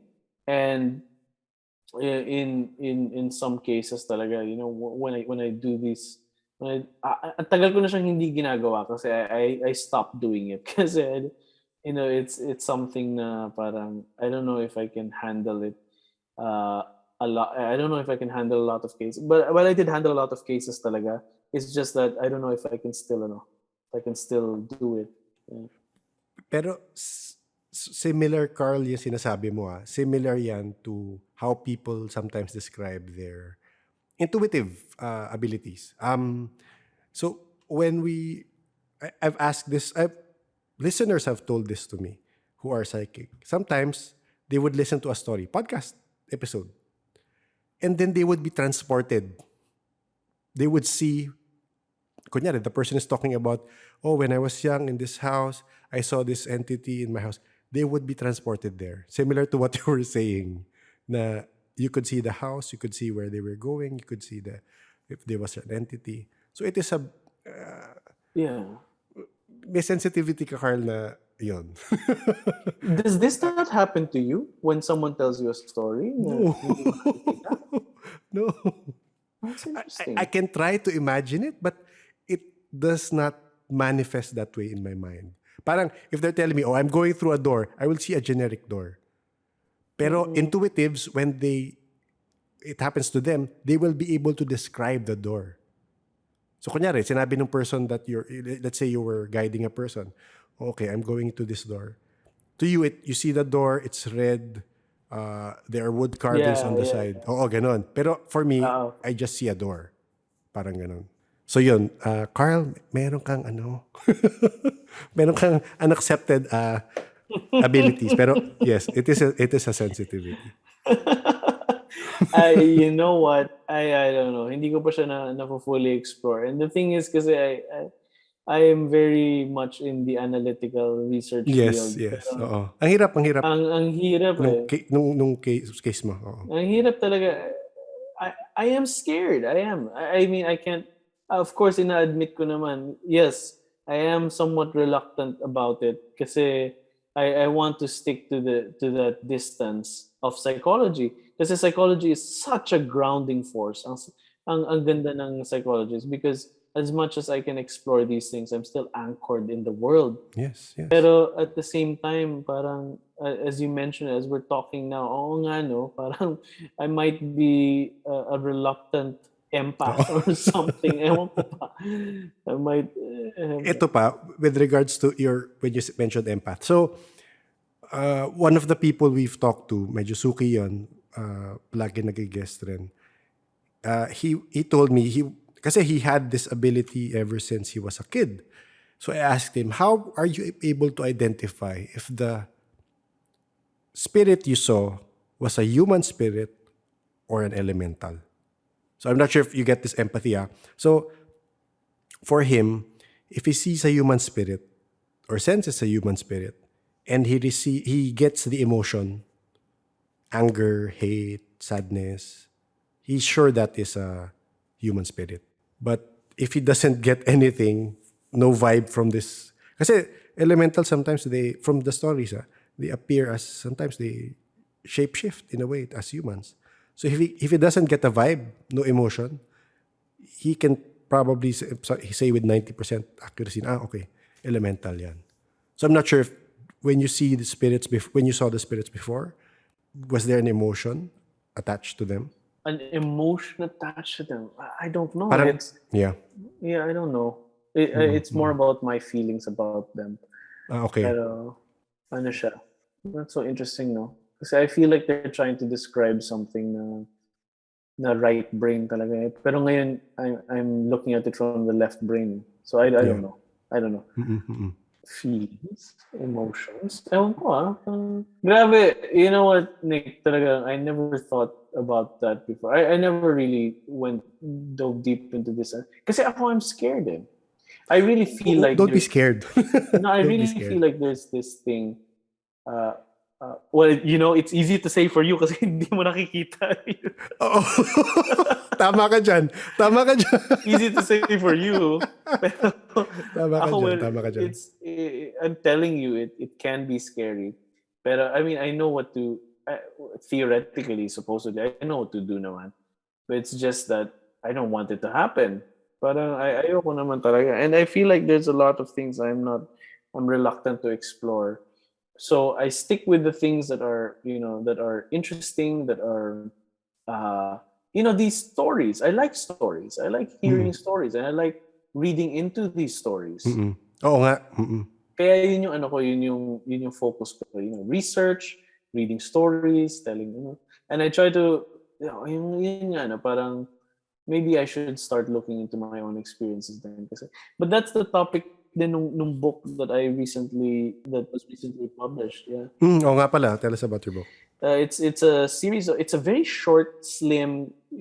Someone described it as it looks like a prayer book now. So sabi nila it looks like a prayer book, but it's small. It's a booklet, very thin booklet that you can just read in one sitting. Actually, I like yung mga books na ganun yung tipong uupo ka lang, babasahin mo, tapos ka na. Tapos na. You feel productive. You can read it on the commute. You can read it while waiting in a government office or something. So it's easy to read. And then it's a set of 3 essays on my spiritual experiences with faith healers, astrologers, tarot readers. I even met some demonologists, which is interesting. Also, they also had very interesting insights on these perspectives, on these things. So yun. And it's really grounded in my Catholic faith, while at the same time with my psychological perspective. Yes. So it's a balance between psychic and spiritual, but also rooted in Philippine culture. Yun yung aking book. It's personal essays. So stories talaga siya. Sorry, can you say the title again for people? The title of my book is Deep Roots: Essays on the Psychic and Spiritual in Philippine Culture. Yung kasi talaga, alam mo, tinatry ko, goal ko is to may connection eh. Hindi ko alam if you've come to that conclusion na sometimes napansin ko yung root ng kanilang paranormal experiences is psychological-ish na reason. So it's either may abuse na nangyari that they haven't processed. They haven't coped with it. They haven't whatever. I don't know kung anong tamang term, sorry.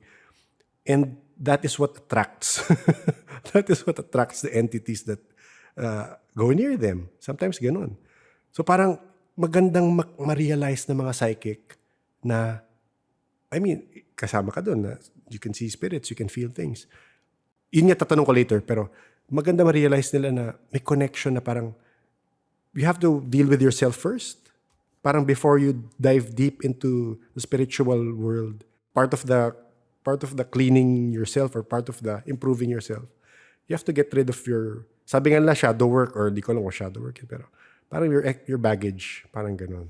And sometimes they ignore the psychological aspects kasi na parang I'm okay. I can deal with it, parang ganun. For sure. Pero yung sige, go ahead. You were going to say something. No, I'm just agreeing. Ano lang talaga siya. It really is a balance. Holistic dapat ang approach natin. So, yun ang question ko actually na magandang marinig ng ibang listeners is, did your parents know you could see when you were younger? Oh yeah, sila rin naman eh. Okay. So, okay. It's not a mystery to us kasi they're also very religious. And as religious people, when I was younger talaga, there was this time na pinapaliguan ako. I was a child. Tas parang I was reacting in such a way na parang kinukurot ako, right? And then pinapaliguan ako. Tapos parang akong kinukurot. Tapos yung lolo ko who was there also helping out cleaning me. Sabi niya, "Uy, may bisita tayo." Okay. Sabi niya, may bisita. Oo. So parang may mga ganung moments, sometimes pati si lolo may mga kwento yan siya na parang, he has this small workshop sa bahay niya. And then when he fixes things, sometimes nawawala yung mga screwdriver or tools niya. Tapos sasabihin niya, sternly, he would just say in his voice, sabihin niya, "Boy, pakibalik, ibalik mo dito." And then he would look back in the place na una niyang tinignan, it's back there. So may mga ganong mga instances talaga. And we look at it from a spiritual perspective. And there was this one time pa nga when I was younger, nagla-lunch yung mga adults. And then yung isa kong yung grand aunt ko, right, yung isang lola ko, looked pointed at me, tapos syempre tingin lahat ng adults, and I was dancing in the middle of the living room na para akong may kasayaw, and I was dancing in front of the statue of Our Lady. Okay. So was I dancing with Our Lady? Who was I dancing with? What was that? Ano yun? I don't even remember. So it's these things. Pero in description nila, you were dancing with someone. yeah, it looked like I was dancing with someone. Mm-mm.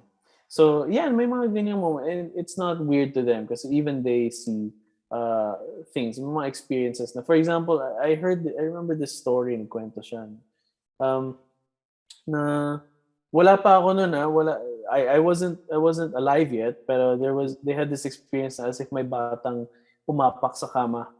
And then, syempre, tatay ko, woke up in the middle of the night, turned the light on, and looked around. Tapos yung nanay ko, ano nangyari sa'yo? Ganyan. Did you also feel that?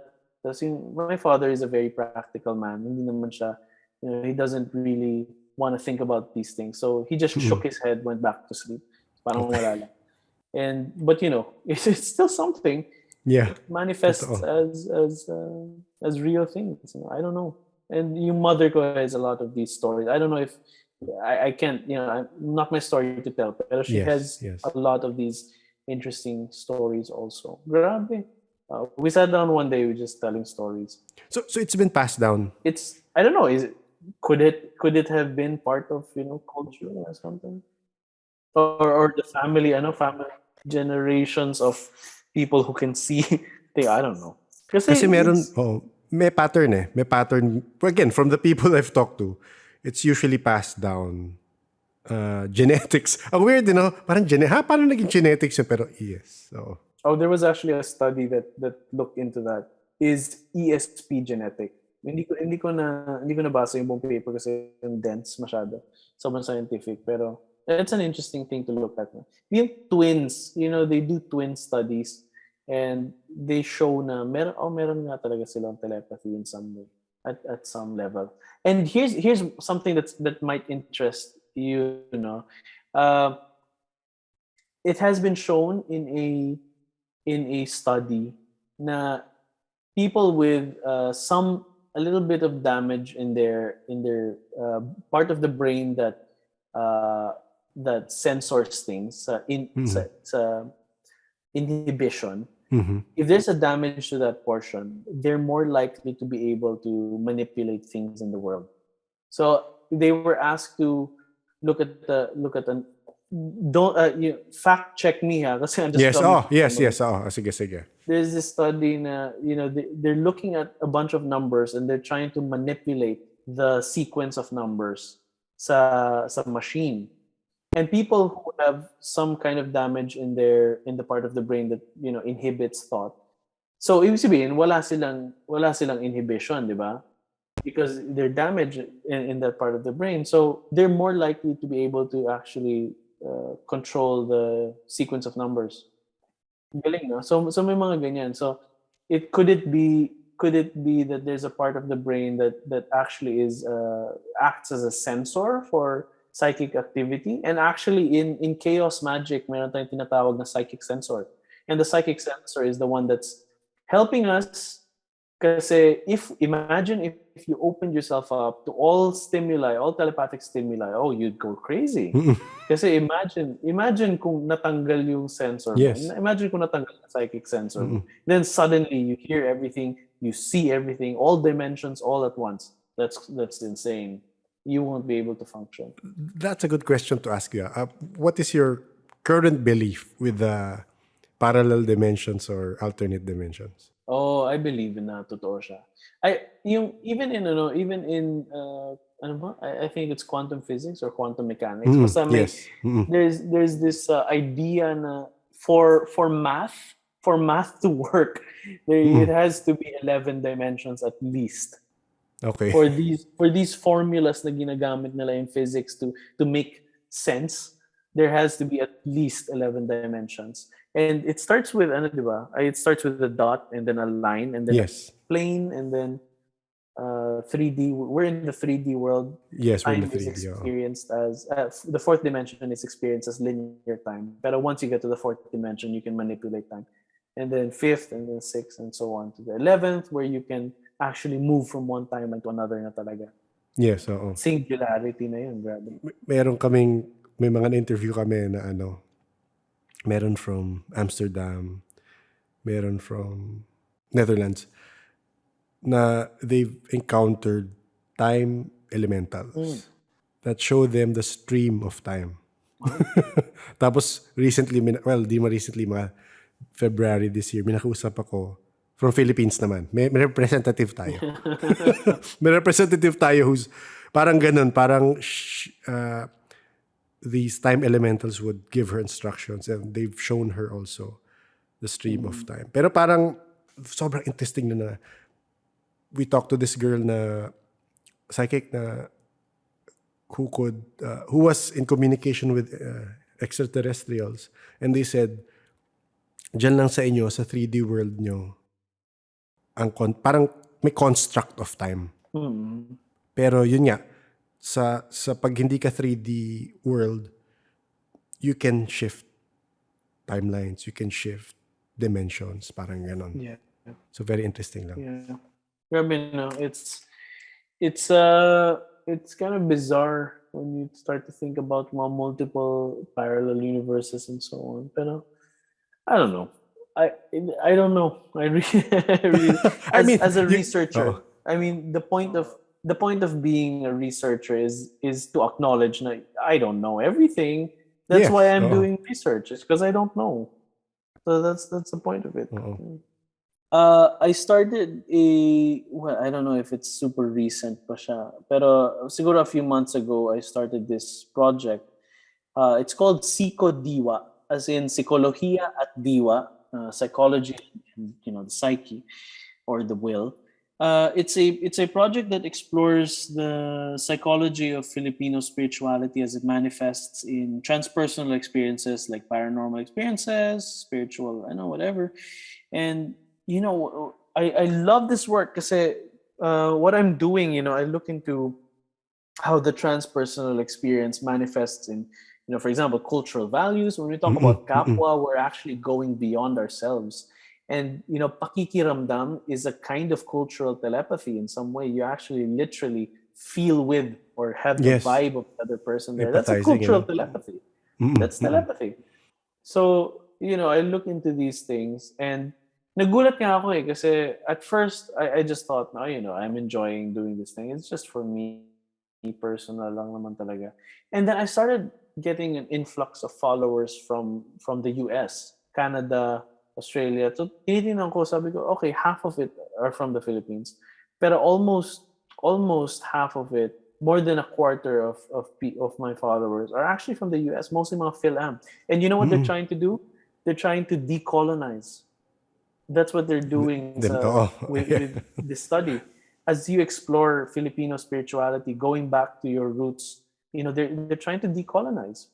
So what you're doing, I think, is very important because when you talk about the paranormal in the Philippine context, you can't remove it from the cultural values that we have. When you talk about paranormal in the Philippines, what does it mean? It means it's part of culture. So yun yung project ko na Siko Diwa.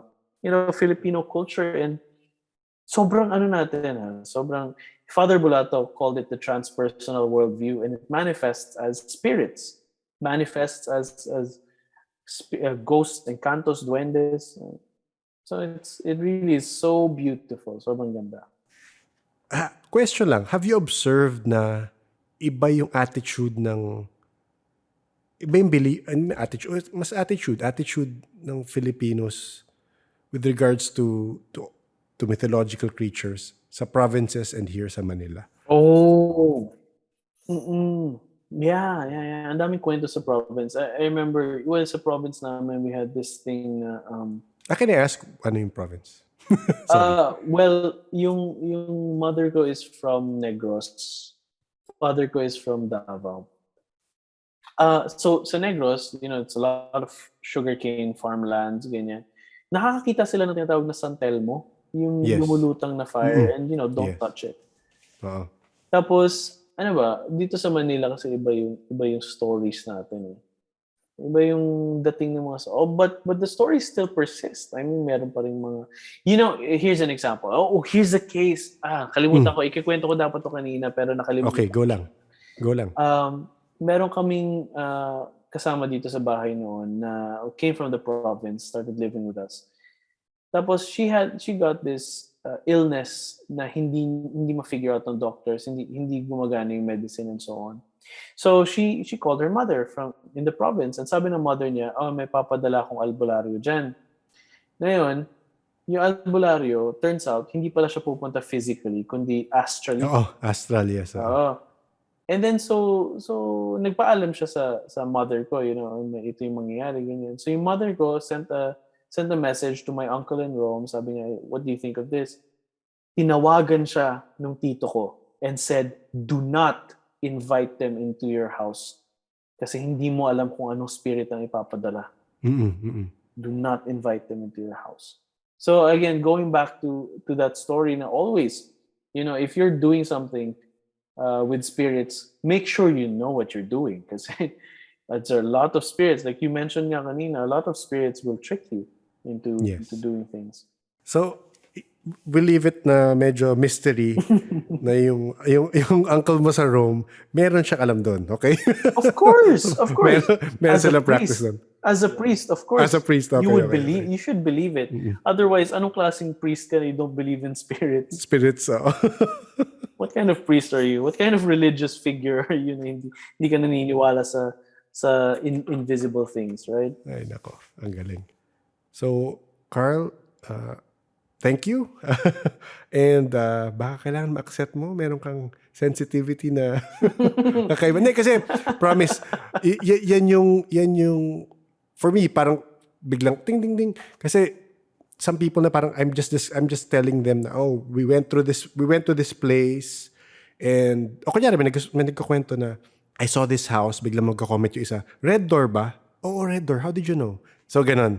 So parang nata-transport yung ibang intuitives to that location, even if walang details na binibigay. So similar to, I'm not saying develop it, pero at least you know that you have that sensitivity. Oh, I'm aware. I'm aware.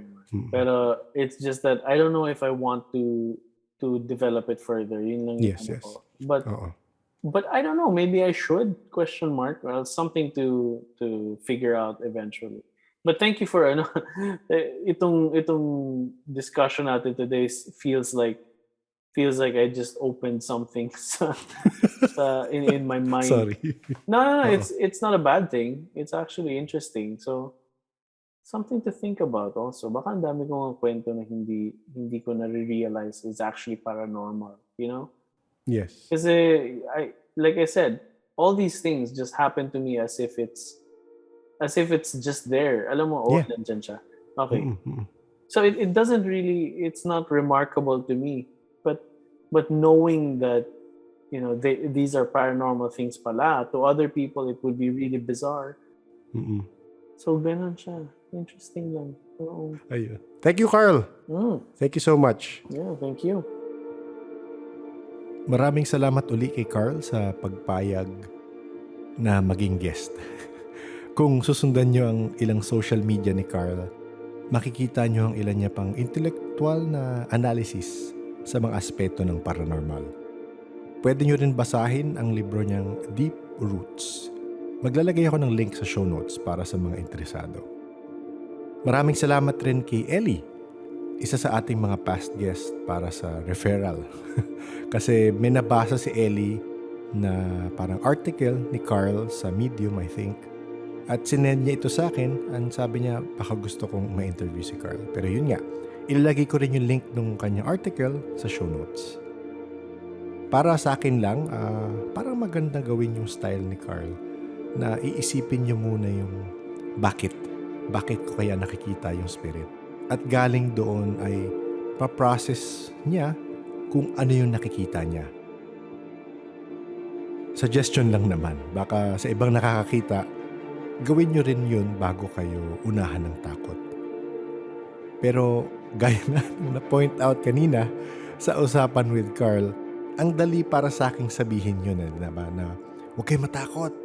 Kasi yun nga sabi ni Carl, na point out niya at na-realize ko. Kasi ang dali ko sabihin dahil di naman ako nakakakita, di ba? Pero suggestion ko rin lang naman yun. Baka makatulong sa iba na parang pagmuni-munihan nyo muna yung mumong lumulutang dyan sa harap nyo bago kayo mag-violent reaction, di ba? Actually, as of this recording, may nakausap akong forensic psychiatrist na referral ni Doc Ora. And ayun nga, napunta ulit dyan yung usapan.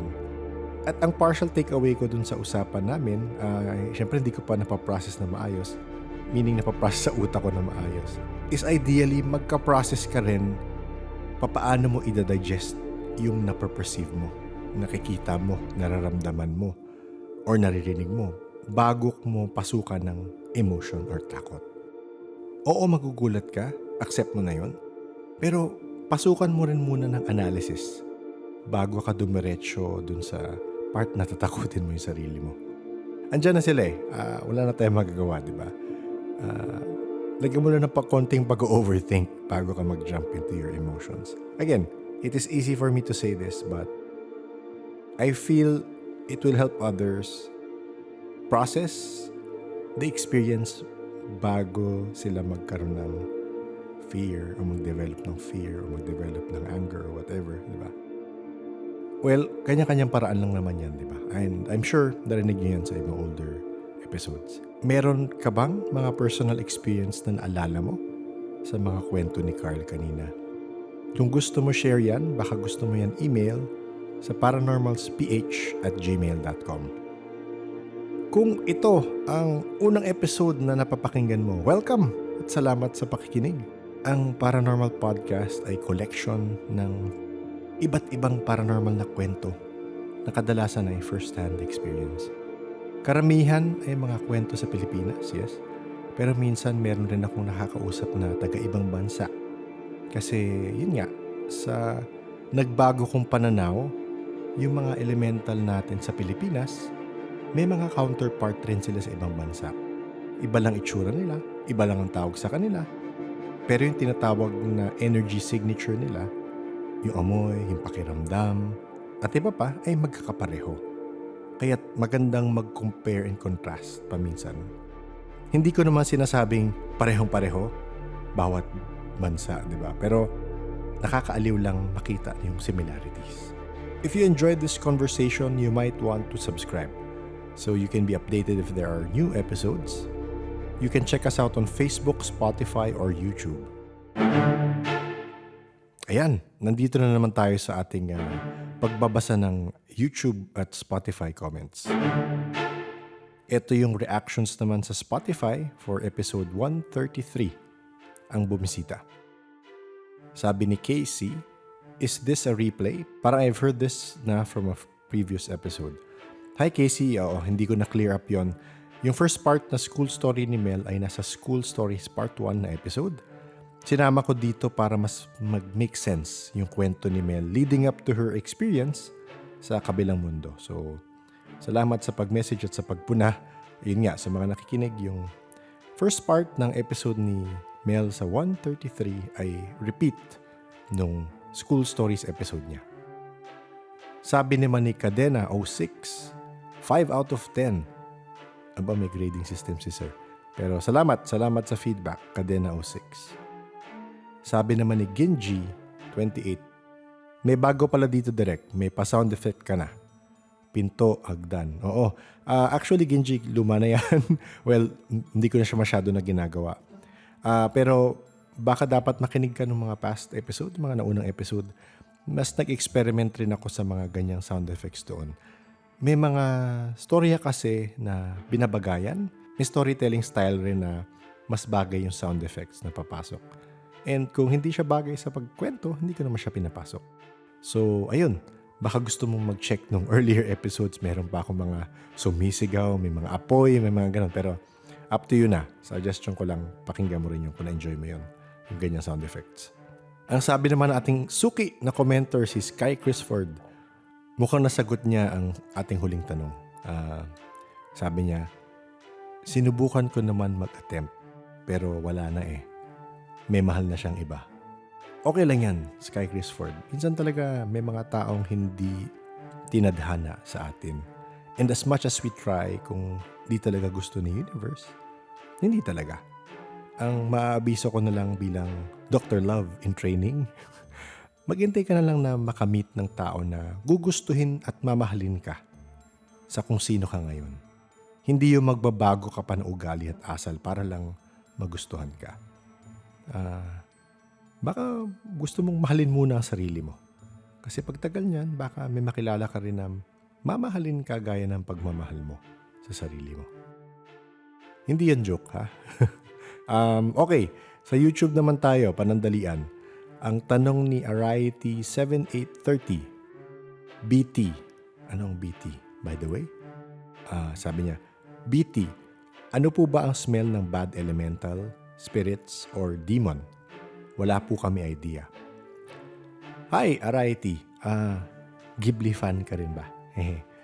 Sa totoo lang, di rin kita masasagot dyan. Ang basis ko lang is mga sagot ng mga naging guest sa nakaka-experience ng ganyan. I think yung pagkaalam if bad or good ang spirit based sa smell ay mahirap. Dahil yun ang sinasabi ata nilang, yun nga, energy signature. So kahit sabihin mong masangsang yung amoy ng entity, pero wala namang masamang hangarin sa'yo, paano mo masasabing bad entity yon? Sa akin lang yan baka may ibang pananaw yung ibang experiencers ukol dyan. Pero mapunta na nga tayo dun sa nasabi kong energy signature. Kunyari, naalala ko si Sir Zernan yata nagsabi nitong term na to. Kunyari, amoy lupa, o tuyong dahon, parang earth elemental daw yan, or tree elemental. Hindi ko rin masabi kasi hindi ko pa naman nakla-classify talaga. May nagsabi na pag demonic, may pagka-sulfuric ang amoy or parang bulok na pagkain. Hindi ko rin sigurado yan. Kasi minsan, may imburnal lang na masangsang talaga malapit sa area. May humangin at nadala yung amoy. So, ang key dyan, I think, is discernment pa rin. So, tingin ko gaya nung, for me, natutunan ko kay Carl, sa ibang psych na nasa field na kakilala ko and sa ibang experienced psychics, huwag tayo agad tatalon sa paranormal. Especially sa parts na hindi natin ma-verify immediately. Baka minsan, simple lang ang sagot. Ayun, ang haba tuloy ng sagot ko sa maiksing question. A big shout out and thank you to our paranormal Patreons and coffee supporters. Sunny, J, Z, JT, JD, K, B, Justine, Leia, Shiboni, and Ola. Muchos gracias! Sirang plaka kung sirang plaka, pero I appreciate your continued support. Kung interesado kayo mag-support sa podcast, ilalagay ko yung mga link sa show notes. Pwede rin kayo mag-support sa podcast sa ibang paraan. Pwedeng mag-share ng podcast sa mga taong kasama mo sa convention. Gaya ni Kayolen sa huling Conquest. Buti nakapasok siya. Pero ayun, nag-recruit daw siya si Kayo sa Conquest ng ibang listeners. Thank you. Thank you, Kayo. Hopefully, we open our minds to the unknown and to the unseen. The Paranormal Podcast is engineered and produced by F90 Productions. If you have the time, I would appreciate it if you rate or review the show on your preferred delivery platform. Or you can leave a comment on Facebook, YouTube, or Spotify. All these are much appreciated. Para akong may ka-penpal pag ganun. Pag meron nagme-message, parang, uy, may kausap akong stranger. Parang pero, to be honest, this interaction helps the algorithm and it helps by recommending the show to other people who might have questions about the paranormal world. Thank you everyone for listening. Please stay safe.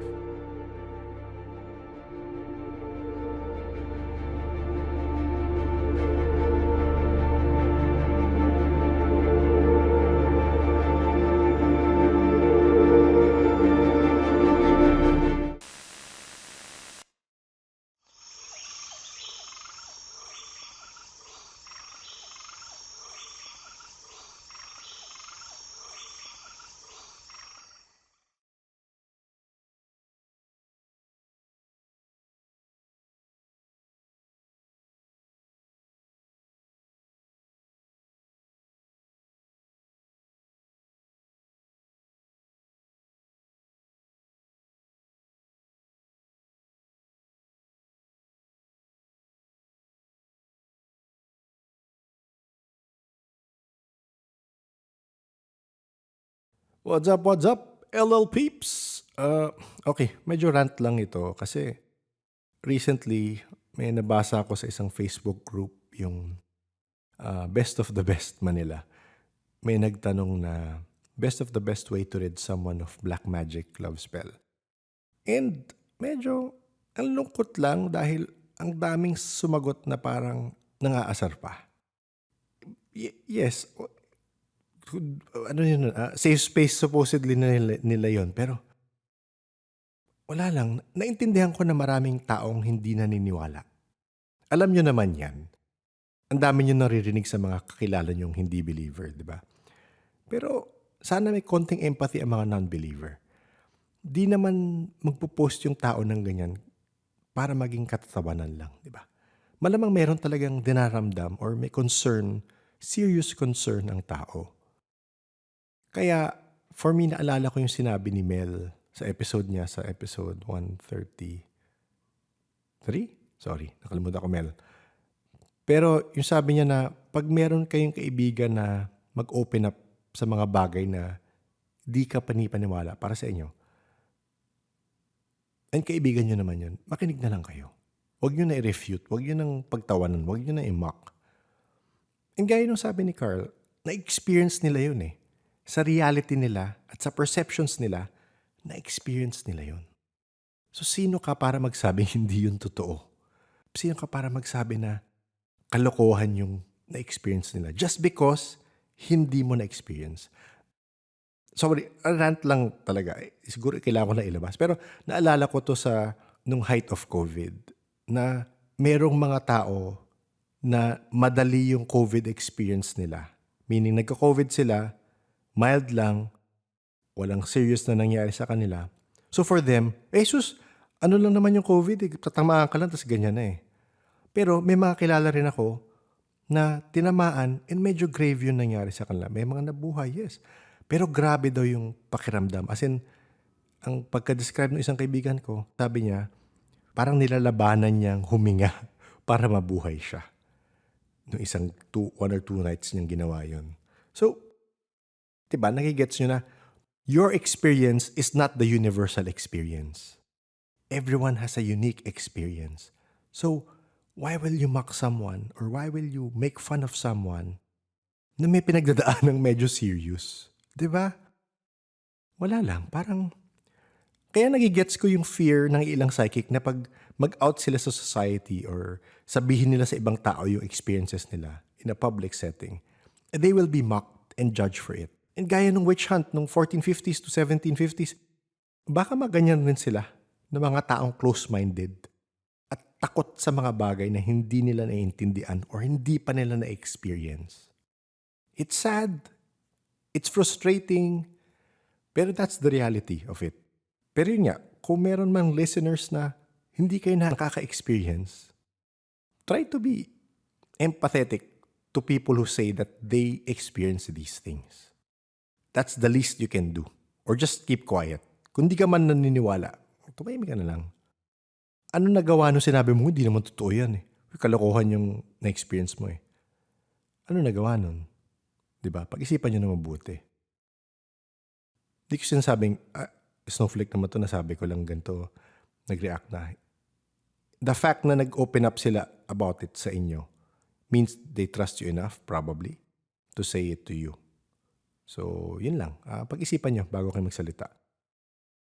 We can wish na mabuksan yung isip nila, pero alam naman nating sila lang makakapagbukas ng sarili nilang pag-iisip. Kaya pala matagal pa yung ascension nila. Ang dami pang sarado yung isip. So, ayun.